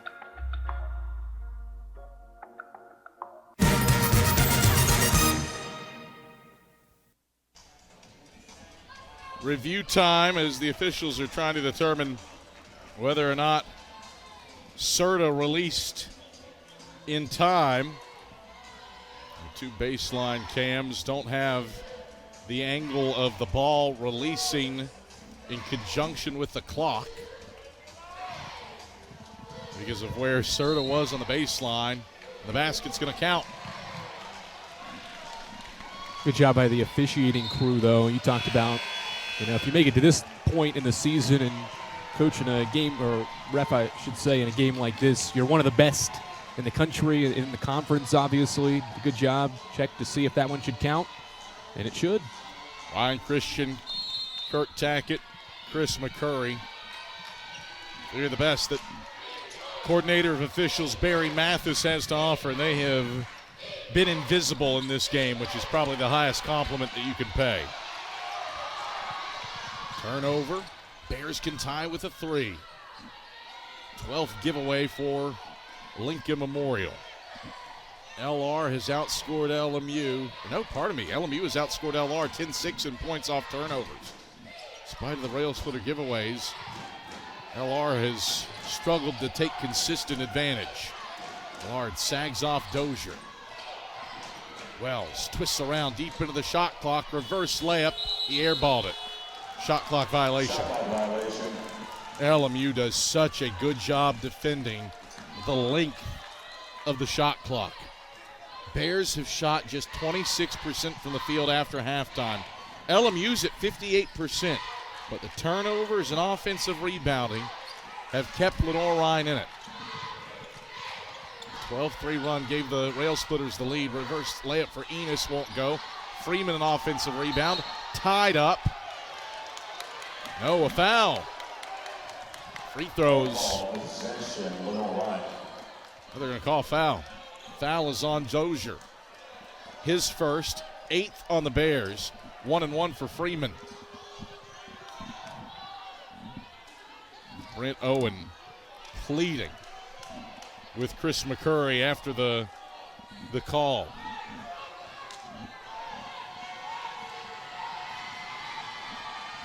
Freeman to extend it to a 2-possession game. He does. It has been 5 years since Lincoln Memorial lifted the SAC title. Rail Splitters are looking to do it for a 6th title, for a 6th time. Lenoir Rhyne title drought, 22 years. Bears in the title game for just the 2nd time in these 22 years. and looking for their 5th tournament title. Freeman. 9 points after halftime. 15 for the game as the Rail Splitters up 5. Wells. Around the Luczynski screen. Mid-range jumper. Off the mark. Box out by Enos. Scrapped. Dozier has it. Lost it to Enos. Enos calls for time. Heady timeout for Wes Enos to keep possession and extend the possession. Good box out, too, by the Defensive Player of the Year on the 7-footer, and then gets on the floor and is wise enough to call a timeout. Love when your best player is the one diving on the floor, but certainly any player at this stage in the season is going to do what they have to do to give their team a tournament title. 60-55, Lincoln Memorial on top. Rail Splitters, too, trying to make their case why the Southeast Regional should run through Harrogate.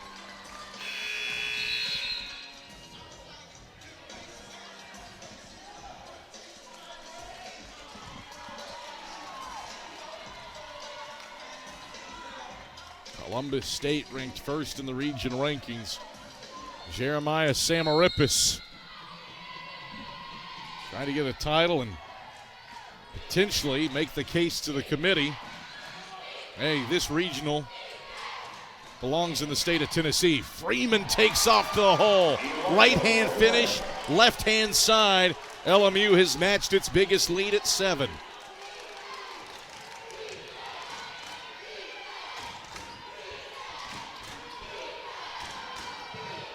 Luczynski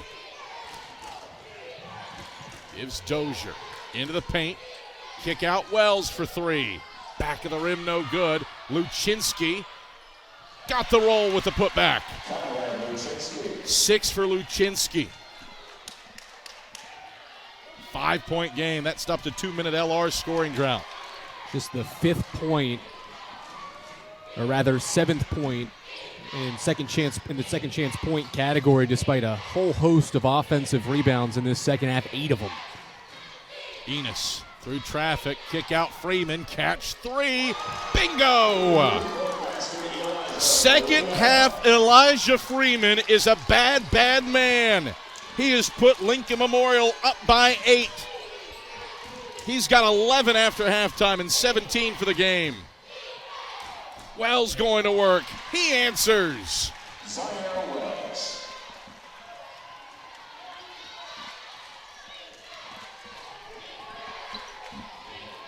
Lincoln Memorial 60% shooting after halftime. Limited LR to 30% in the second half. Freeman attacks Luczynski, doesn't get it to fall. Bangura kept it alive, but Wells takes control for the Bears. Lenoir Rhyne down 6. High post touch, Hans Louis June, screen and roll to Luczynski. Bangura swatted it. Jordan out of the fray with the ball, and then he's ripped by Zaire Wells. 1-1 for Lincoln Memorial. And the officials are going to send the teams to the benches. The foul is on Wells, his second, the team's 9th. And they're going to check whether or not this is elevated. Connor Jordan immediately pleading. Yellow foul number 23, Zaire Wells, his second, 19 foul.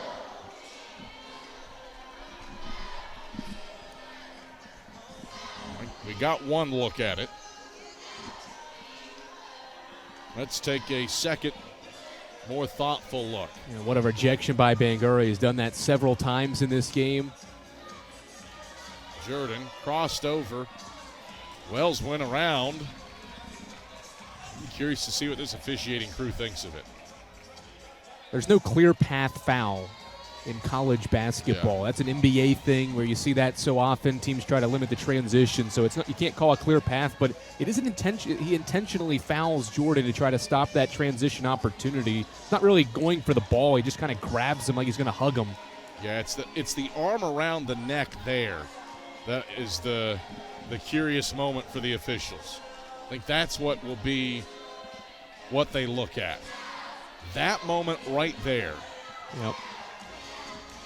Now, he releases quick, but we saw a similar moment yesterday that I thought was a basketball play on Hodnett. He clocked the Catawba player in the face. Yep. And that was a flagrant 2.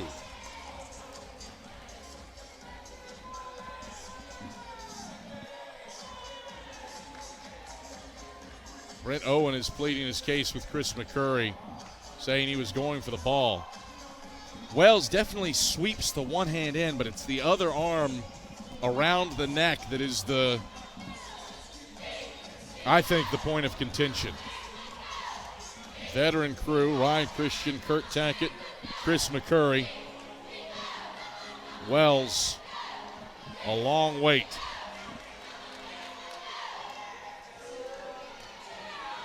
Officials are going to talk it over a little bit more. Here's another look. Anytime you slow a play down, too, it's going to look a little worse than it would in real time. But there is contact to the neck area with the right arm of Zaire Wells as Jordan crosses over. So I'm going to guess flagrant 1 here. I said that yesterday, though, and I was wrong. So Wells has left the floor.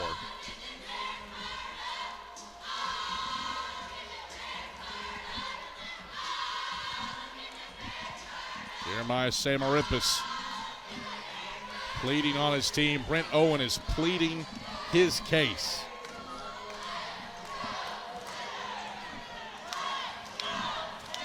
Zaire Wells had left the floor initially. He made his way to the locker room. Now he's back.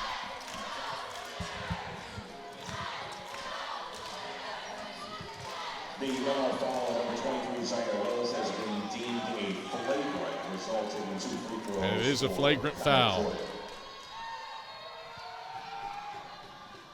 Well, the Rasheed Wallaceism, his ball don't lie, as Jordan misses the first free throw. And that is a collector's item for an 86% free throw shooter. An 0 of 2 trip. One final look at the flagrant as he went around the neck. LMU ball, couldn't take advantage of the free throws. Connor Jordan had missed 8 all year. Now 10 with that 0 of 2 trip. 6-point lead for the Rail Splitters. Allard into the high post for Bangura. Enos drives inside, fades over Luczynski. He hits, and Wes Enos, 20 points, officially a member of Lincoln Memorial's 1,000-point club. 1,001 to be exact. Hans Louis June grabs his ankle. He's shaken up. Wes Enos called for trip. Lincoln Memorial foul, number 21, Wes Enos. His second, team's 5th. Enos. Nothing intentional there, just got tangled up. And Hans Louis June will be carried off by Flick. We've had 2 pretty consequential injuries today. Jordan Walters for Lincoln Memorial went down in the first half. We get another look at Wes Enos' 1,000th career point. And now the injury to Hans Louis June. Zaire Wells is back into the game.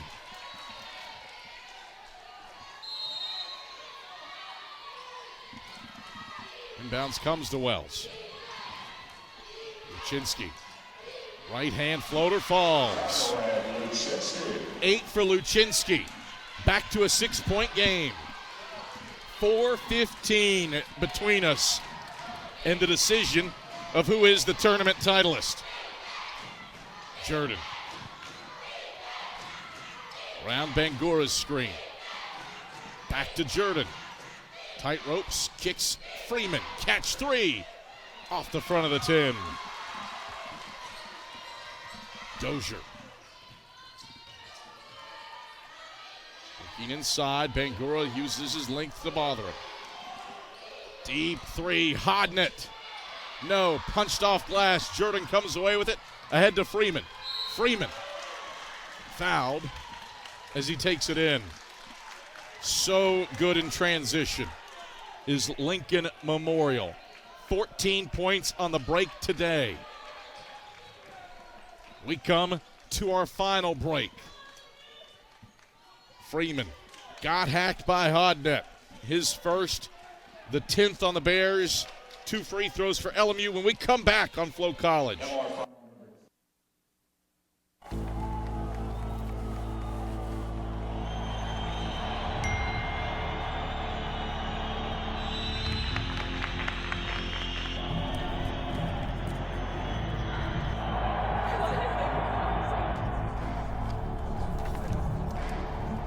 If you want to win in every arena of college life, go D2.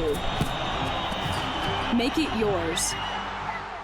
Sure, we've been around a while, 171 years to be exact. We know the power of a liberal arts-based Christian education and the tremendous potential of what can be found on this campus, within this community. We are adventurers, dreamers, believers, passionate and compassionate, curious and clever, driven by a common purpose towards a common goal. I found my passion. I found purpose. We are Carson Newman. What will you find?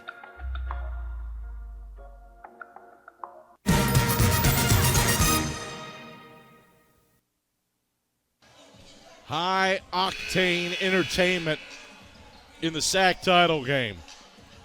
Thank you very much. The Rail Splitters elevating. Elijah Freeman has been on fire after halftime.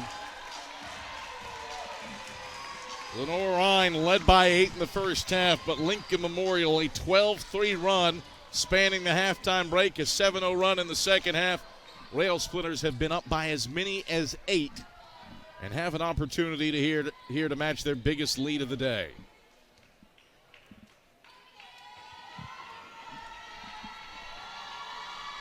Freeman's first is through.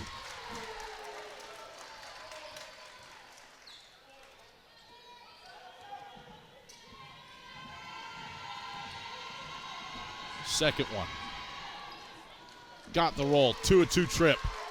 8-point game. Lincoln Memorial has matched its biggest lead with 3:35 to go in the second half.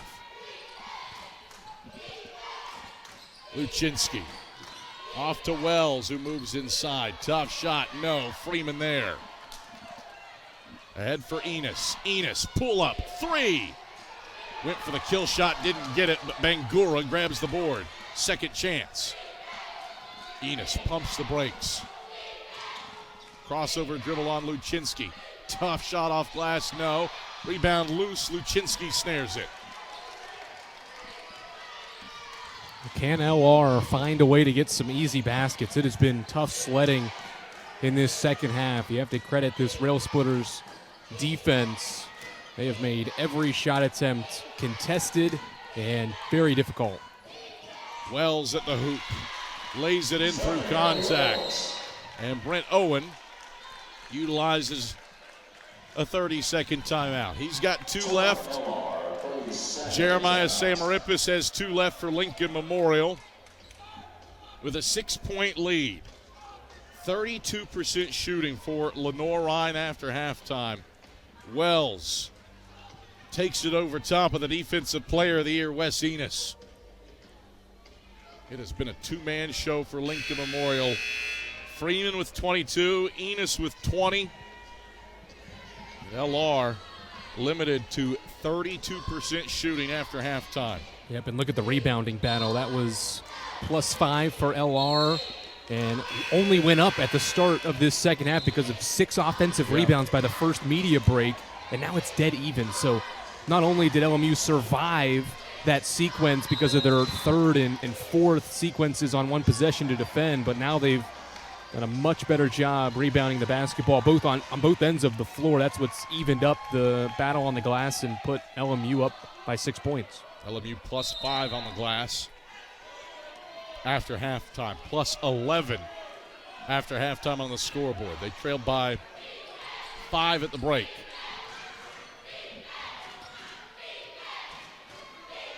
Enos going to use every bit of this clock. LR looks set up in a 2-3 zone. Enos for Allard.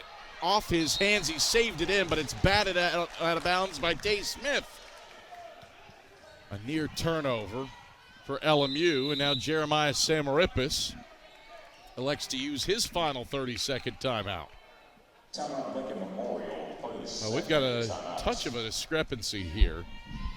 I and Stats have Lenoir Rhyne with 2 timeouts remaining. The scoreboard has Lenoir Rhyne with 1 timeout remaining, at least for our game reset here. LMU has a full timeout left here for this final 2 minutes and 21 seconds. SAC title hangs in the balance. Lincoln Memorial looking for its 6th and its first in 5 years. Lenoir Rhyne on the hunt for its 5th and looking to put a halt to a 22-year title drought.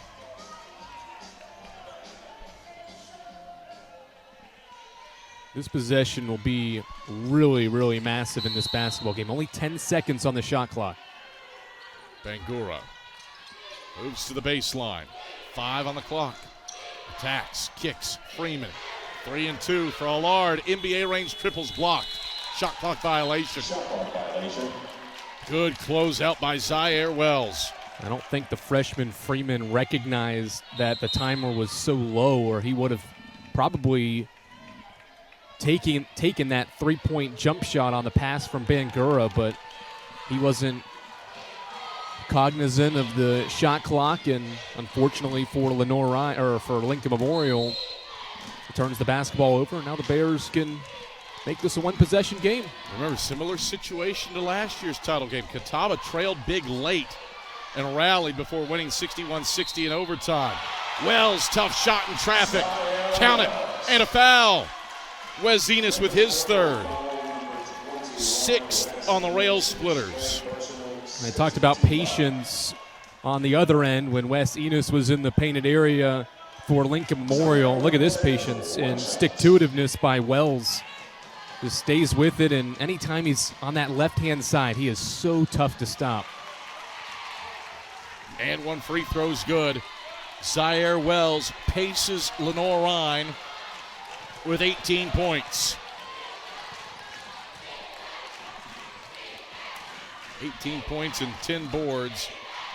A double-double for Wells, his 5th. Freeman bounce feed inside, knocked away. A steal for Smith. Smith coasting to the cup. He missed the layup, but a whistle and a foul. It's on Connor Jordan. His 1st. The 7th on the rail splitters. Lincoln Memorial hasn't made a shot from the field in 3 minutes.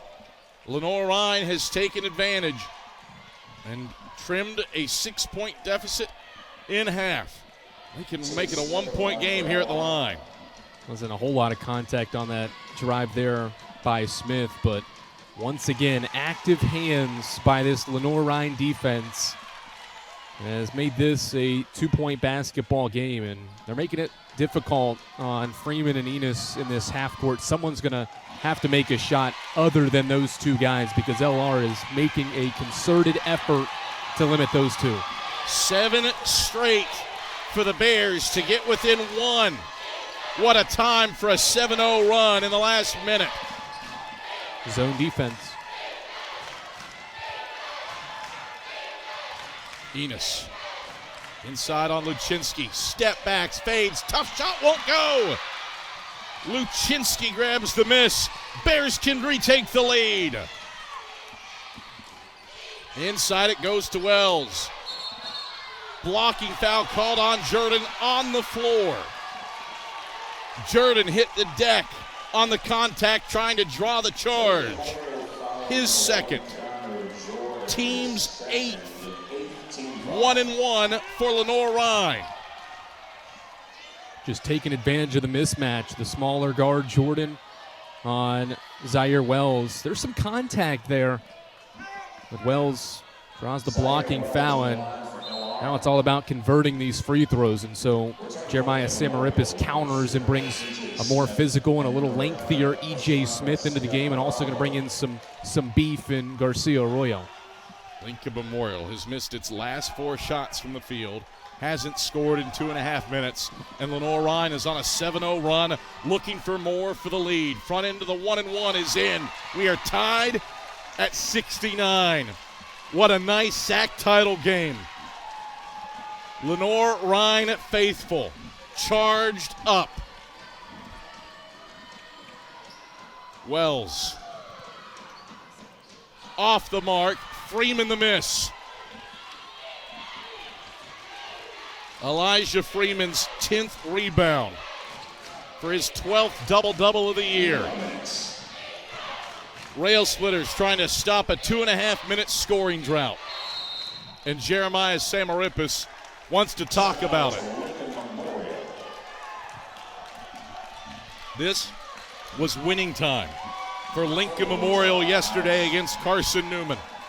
Elijah Freeman with 4 points in the final minute powered the Rail Splitters to the title game in a game against the Eagles in which neither team led by more than a single possession for the final 21 minutes. LMU was in control and up by 8 all of 2 minutes ago, but the Bears have rattled off 8 straight points in the last 120 seconds to tie this game at 69 with under a minute to play. 2 schools looking to stop tournament title droughts. The Rail Splitters haven't won the tournament crown since 2020. The Bears haven't hoisted it since 2003. 8th time that a 1 and a 2 seed have squared off in the title game. Ones are 4 and 3. In a tournament of close games for Lenoir Rhyne, Andrew. No shock that this one's a tight one, too. Yeah, they've played 2 one-possession games decided by a combined 3 points to get to this spot. It's not been easy for these Bears, but they have showed poise, resilience throughout the entire season, but especially in this SAC basketball tournament, and they didn't panic down 8 with 2 minutes left. Smallest combined margin of victory by a SAC champion. Over the course of 3 games, Catawba in 2008 won the 3 games by a combined 8 points. Bears are a combined 4 points right now. Tied at 69. Can they get another stop? LMU's missed 4 in a row. Enos attacks Luczynski and lays it in. 8-0 run halted. Rail Splitters up 2. 12-second difference, shot clock to game clock. Dozier, head of the key. Floater, thuds off the back iron and falls in. Tied at 71. Shot clock is off. LMU does not have any timeouts remaining. Play it out. Expect the ball to be in Wes Enos's hands. Keep him away from his left if you're LR defensively. Enos. 9, 8. Clock at 6. Gotta go. 4 and 3. Enos pulls for the title. It's off the mark. Smith a heave. No, sir. OT required for a second consecutive year. Bonus basketball in the championship game. Are you not entertained? Good contest on the long jump shot. I don't know if I like the shot, though. He's been so aggressive and so good getting downhill, especially to that left. Have to figure that that's not the shot that Coach Samarippis wants in that situation. But, again, Enos has made that shot probably so many times. I mean, 1,000 points in basically less than 2 seasons, full seasons. can't fault the effort and the shot there, but certainly downhill probably would have been the better of the two. Hindsight, obviously, in this situation. They get downhill, get fouled, get to the basket. Going to be a higher percentage shot than a dribble around. Dozier knows what you're doing at that point. He's going to have a high hand there. For as good as Wes Enos is, that is a tough basket. And what is Brent Owen's message? His team was down 8 in the final 3 minutes. Storms back with an 8-0 run as we head to overtime for a second consecutive championship game. Catawba won it last year 61-60 in overtime. Only the third ever overtime affair in the title game. Pardon me, fourth. Miscounted the men. Instructions from Samarippis and Owen to their respective huddles as these teams trying to stop droughts. For Lincoln Memorial, the regular season titles have seemingly fallen out of the sky like raindrops. But the tournament crowns have evaded the rail splitters here of late. Wonder how much the experience of last season pays off. Wes Enos obviously played in that game a season ago. Thomas Allard had a smaller role on last year's team, but still was part of that team. Those two guys on the floor with Walters sidelined with that injury, the only two with that overtime experience. And obviously Coach Samarippis has the experience of coaching in that game. So wonder if that pays off for this Rail Splitters group that's certainly motivated to win this title game. LR wins the tip, and Wells goes to work. Twisting inside, he draws a foul. 1-1 after Osmar Garcia Arroyo picked up his third and the team's 9th.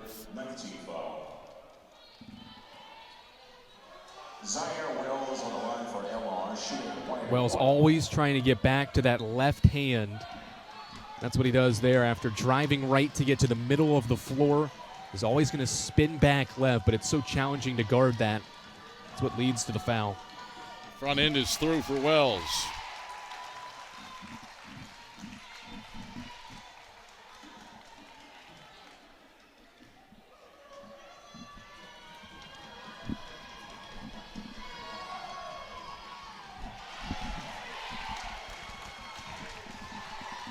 Three all-time overtime affairs in the SAC title game as Lenoir Rhyne is back in front for the first time since the opening minutes of the second half. Freeman inside on Luczynski. Good contest by Luczynski. Other overtime affairs you had last year. The only other overtime game in championship history came in 1999. Catawba 78, Carson Newman 75. Dozier pulls up from the mid-range and rattles it in. 4 straight for the Bears to start overtime. Lincoln Memorial, now the team in need of some answer points. Freeman, 2 to the ball, gets it to Smith. Takes the open look from deep. It's off the front of the tin, no good. Lenoir Rhyne has 2 free throws to make on its opening 2 possessions. LMU's gone 0 for 2 from the field. And now looks for a stop defensively. Dozier. Deep into the clock. Splits 2 to the bucket. Dozier converts. 6 straight points for the Bears. They've seized control to start the overtime session. He has been so good in this South Atlantic Conference tournament, at least 16 points in all 3 of these tournament games. Enos, spin cycle, can't get it to fall, but Freeman, who else is there to knock it home? 24 for Freeman off of his 11th rebound.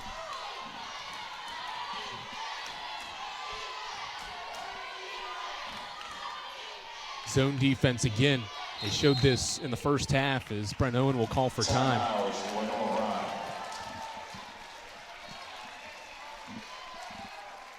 Bears by 4 in overtime. This was an 8-point game in favor of Lincoln Memorial with 3 minutes to go. And then Rhyne rattled off an 8-0 run to tie the game at 69. Both teams make buckets to force overtime, and West Enos's 3 to win it at the Horn in regulation glanced off.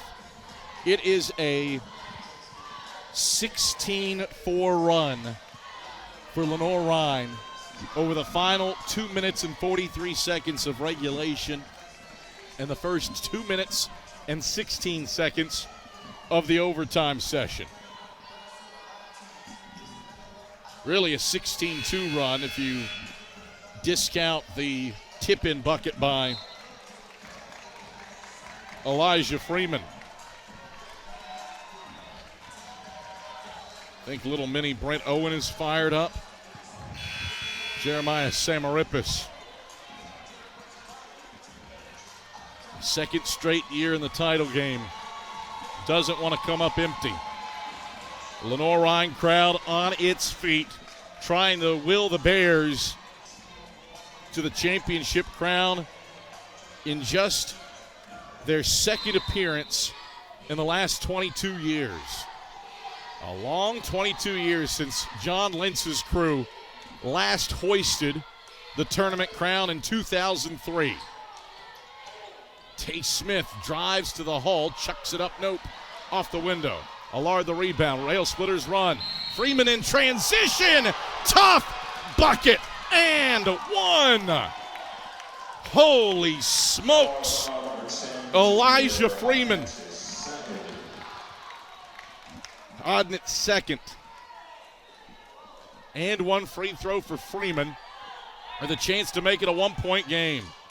Look how long and athletic that is. He picks the dribble up just at the free throw line and is able to take that extra step to get to his right hand and get to the glass to finish that tough bucket. He continues to just be so good for this LMU team when they need him. Second half, Elijah Freeman is a different creature. 21 points after halftime for the freshman of the year. 5 in a row for the Rail Splitters to get within 1 after that 16-2 Bear run. Luczynski can't get the flush. Enos in transition, slaloms to the hole, swatted out, stays with the Rail Splitters. What a game. We thought the semifinals were good, wondered if the title game would measure up to expectations. The answer is an unequivocal yes at present juncture. Bangura off to Freeman on the wing. Back to Bangura. Wants the 3 ball. Halfway down and out. Was looking for his third made 3 of the season. Instead, Rhyne gets the stop and looks to add to a 1-point lead. Expect this to be in the hands of Zaire Wells or this guy right here. Dozier to the hoop with a kiss. 20 for Dozier. One of 2 Bears on the plus side of 20. Enos nearly tied up. And now Jeremiah Samarippis uses his extra time out of the overtime session. What a basketball game, and these two teams leaving it all out there. And you wonder how fatigued they are over a 4-day stretch. Certainly both of these two teams obviously being the higher seeds as we get another look at Dozier's finish. Just an excellent job with the dribble to reject the ball screen, go to the left, and finish from the left side. But wonder how fatigued these two teams are because they played yesterday, did have the day off between games, but Allard, Freeman, and Enos have all played 43, but they've all played the entire basketball game so far. Different for LR, they have rotated, but still have guys up there with 39 minutes in Wells and Smith, and Dozier's played 37. So War of attrition out there.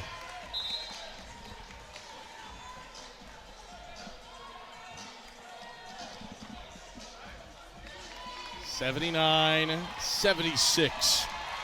Lenoir Rhyne by 3, but the Rail Splitters have the basketball.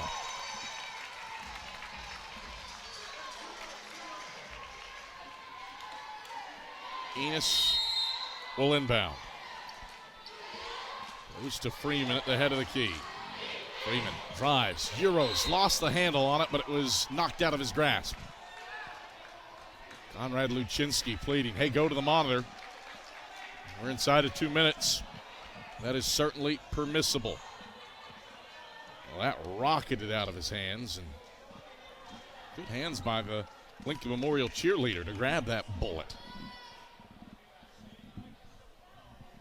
A moment of consequence here as the crew goes to the monitor.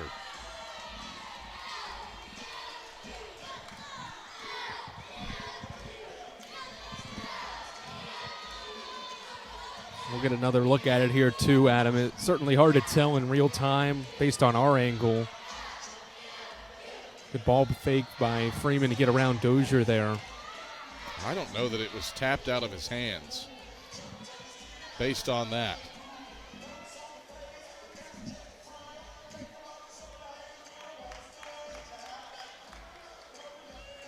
Get another look. A moment where you might have to go frame by frame.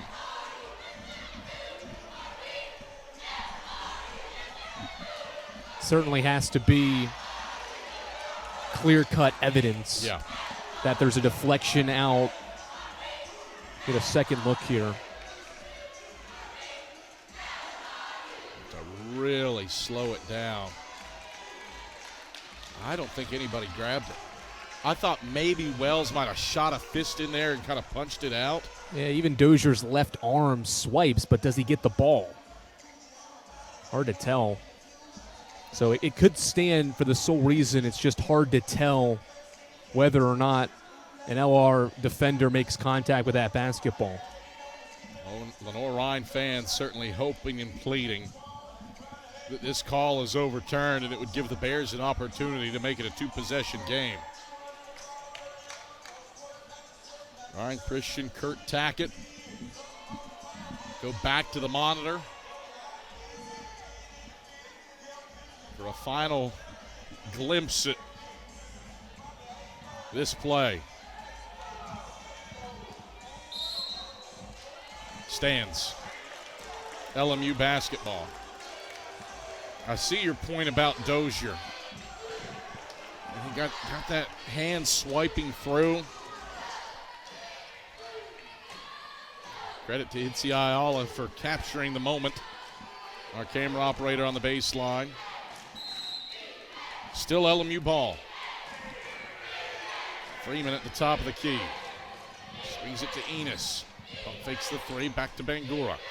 Enos measures a triple. Back iron no. Allard tips it to Freeman. Toes on the line. It's a 2. He nails it. 1-point game. 1 minute. Now it's LMU who needs a stop. Dozier has had plenty of driving moments here at the end of regulation and overtime. The ball's in his hands.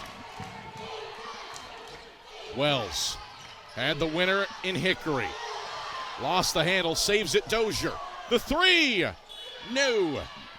Bangura, the board. LMU down 1. Smith driving inside, pumps, hits Enos. Extra pass, Allard for the lead. No, off the front of the 10. Luczynski's there. Wells sprints front court. Enos is there to foul. 4th on Enos. 10th on the Rail Splitters.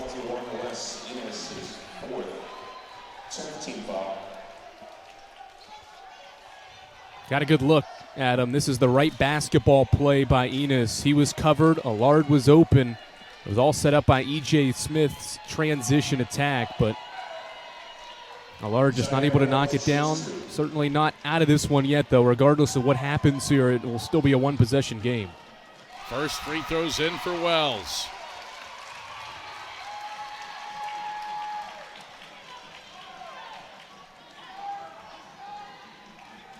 Wells measures the second to put the Bears up 3, and he does. Defensive stopper Gabe Serta checks in. Wonder if Lenoir Rhyne fouls up by 3 here. Yeah. Still a lot of time, though, but always got to keep that in the back of your mind. Smith into the front court. Smith. He's going to pull the 3 to tie. It's off the front of the 10, no good. Freeman, second chance. Back to Smith. This 3's blocked. Luczynski grabs it and is fouled. Lenoir Rhyne erupts.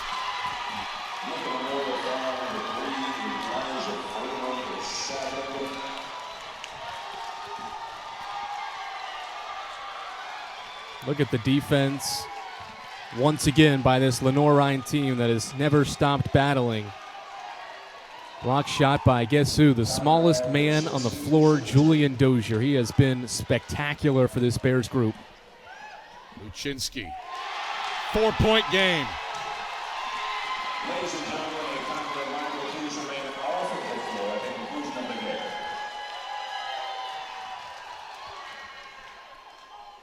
Off the mark. Freeman grabs the miss. That's it. It is the Bears' time for a title. The 22-year wait is over. Overtime thriller. And the program's first tournament title in 22 years. Back-to-back tournament crowns for that man. Brent Owen took Eastern New Mexico to the title last year and now wins one in his first year at the helm of Lenoir Rhyne.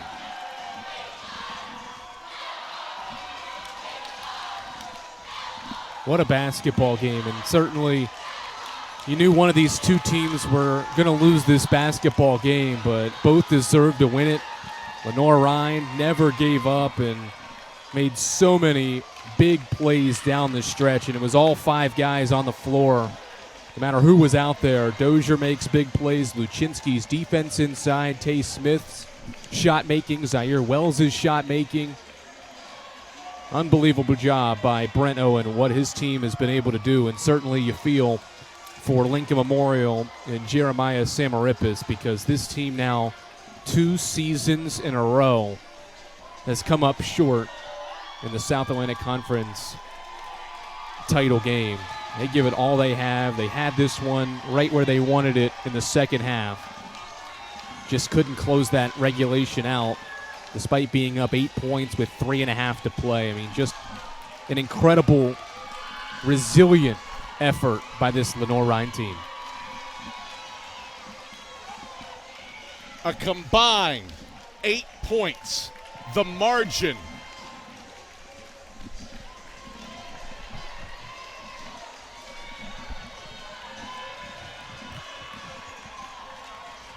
Tightest combined margin of victory in SAC tournament history for the Lenoir Rhyne Bears. Just remarkable. This team has had poise all year. It's their 10th win in a game decided by 6 points or less. They've played 13 games this year decided by 1 or 2 possessions, and this was their 5th overtime game of the year, too. This team has had to battle, and certainly this game was no different. This entire tournament was no different. They found ways to win down the stretch with these late game possessions. We will await the words from head coach Brent Owen, as well as the tournament MVP, and Ryan Wilkes standing by with the victorious head coach. Down here with the man from Lenoir Rhyne, Brent Owen. Coach, first of all, congratulations. You're a SAC champion in your first year with the Bears. And how's your heart rate, and how does it feel to be a SAC champion? And like, God has just been so good. I was in the desert for 4 years, and it was very much like a biblical desert for me. And He had to teach me things that I needed to learn to be who I really wanted to be. And He's got me to a place where I'm at a place where I really want to be. I'm in a community where I really want to live. And this feels like the promised land, man. I'm so thankful to God for the blessings that He's put in our families' lives. But I'm also just so thankful for these guys on this team, man. Unbelievable for them to unbelievable buy-in from great human beings to humble themselves. In a society where they're told to be selfish every single day, these guys humbled themselves to be a part of something greater. They believed in what we were trying to accomplish, and man, I'm just so grateful for them, for God, for my family. Unbelievable day for Lenoir Rhyne basketball, man. Really proud. In regulation and in overtime, it came down to one shot for Lincoln Memorial. Talk me through your emotions on those last two plays in regulation and in overtime. I don't know. In overtime, I just felt like we were going to win. I just, Mangura got a wide open three, and I was like, I just don't think he's going to make that one. It just, for whatever reason, the ball has to bounce your way. And for whatever reason, it bounced our way today. That's an unbelievably good team, a very unbelievable talent. He does such a good job recruiting, and the fact that Coach got those freshmen, to play like they're playing. He's an exceptional coach, running an exceptional program, and this was an exceptional Division II basketball game today. Unfortunately, I bet we see him again next week. But just trying to live in this moment. But kudos to Lincoln Memorial for everything they've done this year. All three games in this tournament come down to regulation or at the end of overtime. Speak to your team's emotional fortitude here in Rock Hill. I don't know. My wife is 8.5 months pregnant, and this was not the way she wanted this to go. This was pretty stressful for her, but so thankful for her. The emotion is just these guys are proud, and golly, see those guys as champions. I felt like they deserved it, and we've seen so much personal growth in these guys off the basketball court. Okay, I'm going to give a shout out to Mike Mackey, who has been kind of speaking to our team and working within our team. He's been really a big help. Coach Tyrone Grady, my assistant, my go-to guy. He's the best D2 assistant in the country. He's unbelievably good at getting guys to go in the right direction in life, which translates to the court. And Cesar Luan-Ford is our energy guy, man. He had the scout. He did an unbelievable job. Knew him to a T. So thankful for everybody on this team. Coach, get back with your guys. Congratulations. Thank you. Coach Brent Owen of the Bears after they win the SAC tournament here in Rock Hill. Back up to you, Adam. All right, thank you very much. Ryan Wilkes, Lenoir Rhyne hoists the tournament championship for the first time in 22 years. And the Bears, there was no question they were going to be in the Southeast Regional. It's guaranteed now. Yeah, just an unbelievable performance. And, on Tuesday afternoon in the second of two quarterfinals of this SAC basketball tournament, I think there was some concern whether they could get past the 7th seed. But what an unbelievable job to maintain composure, to be able to make winning plays down the stretch.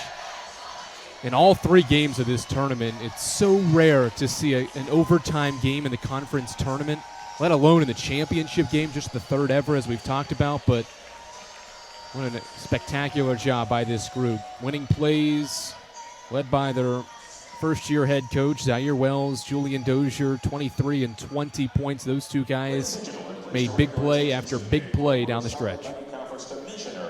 Well, we'll let you listen in and watch into the championship awards presentation, and then the Bears cutting down the nets. Not done yet. Women's title game headed your way between Coker and Anderson. Probably going to miss our 7 o'clock start time. And that will head your way later tonight. Until then, enjoy the title presentation.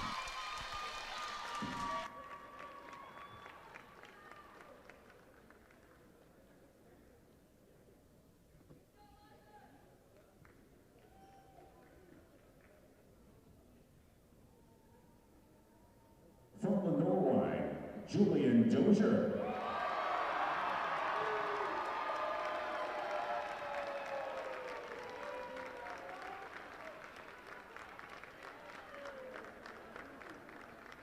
From Lenoir, Tay Smith.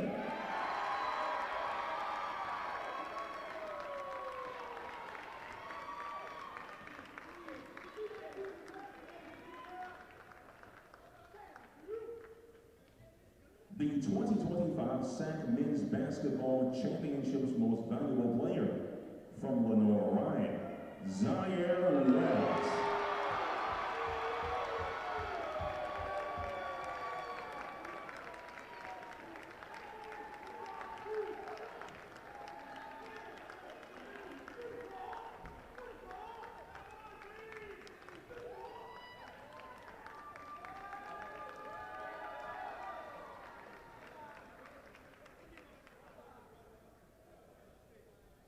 We now like to recognize our runner-up for an outstanding performance at this year's Men's Basketball Championship. With Lincoln Memorial, please come forward to accept the tournament runner-up award.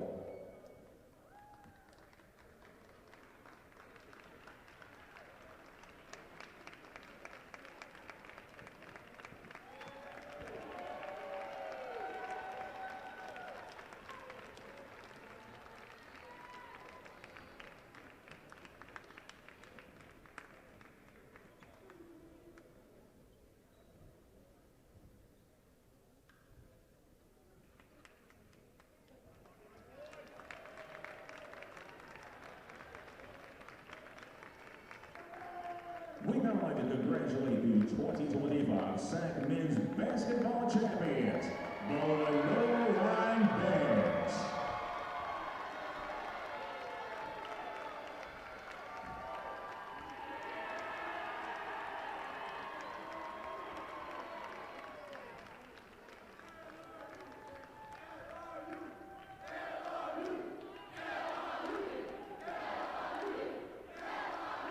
By winning the 2025 SAC Men's Basketball Championship, Lenoir Rhyne has secured an automatic bid to the NCAA Division II Men's Basketball Tournament.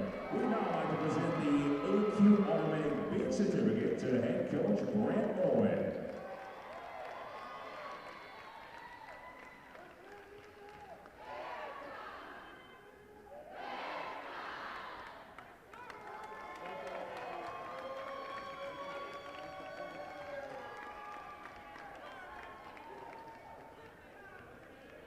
Ladies and gentlemen, how about one more large round of applause for all of our SAC Championship Award winners. And once again, congratulations to the Lenoir Rhyne Bears on the 2025 SAC Men's Basketball Championship.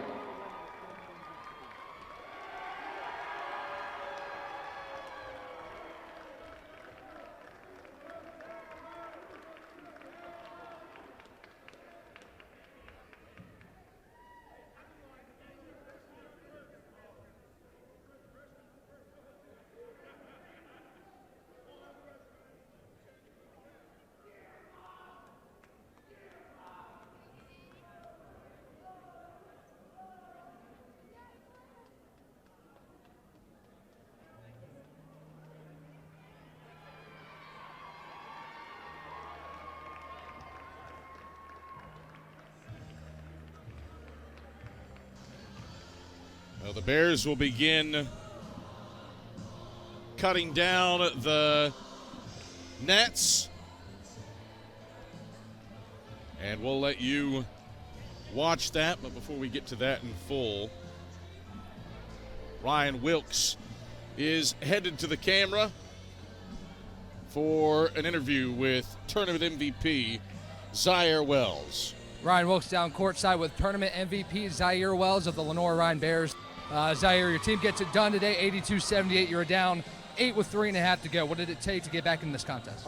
Bearing down, putting our arms around each other, and just telling each other that it's going to be okay. We've been in these positions all year, and we just knew if we just stay strong, bear down, we'll get this win. Played a really good Lincoln Memorial team. You're rallying around your first-year head coach, Brent Owen. What has he meant to you and your team here in his first year? Everything. He's taught us how to trust and just love one another, especially in hard moments like that. So you're taking this into the NCAA tournament. how does this give you guys momentum heading into NCAA tournament play? Give us a perfect momentum. Give us the feeling of winning so we know what it feels like, and we could just go in there with a clear head and just go ball. Zaire, go cut down a piece of the net. Congratulations. That's Lenoir Rhyne. Zaire Wells, the tournament MVP as Lenoir Rhyne takes out LMU in the SAC championship game. Back up to you guys. All right, thank you very much. Ryan Wilkes will continue to show the scenes of the Bears cutting the nets. And you enjoy that while we await the women's title game between Coker and Anderson, which will start sometime after 7 p.m. For my counterpart, Andrew Rogers, Ryan Wilkes on the sidelines, and our entire crew, Director Ian Johnson, Replay Operator Jay West, and our fantastic camera crew, Kennedy Goins, Molly Buckowitz, Itzi Ayala, and Max Bryant. I'm Adam Cavalier. Bears prevail. They are tournament titleists for the first time since 2003. Enjoy the net cutting ceremony. Women's title game up next on Flow College.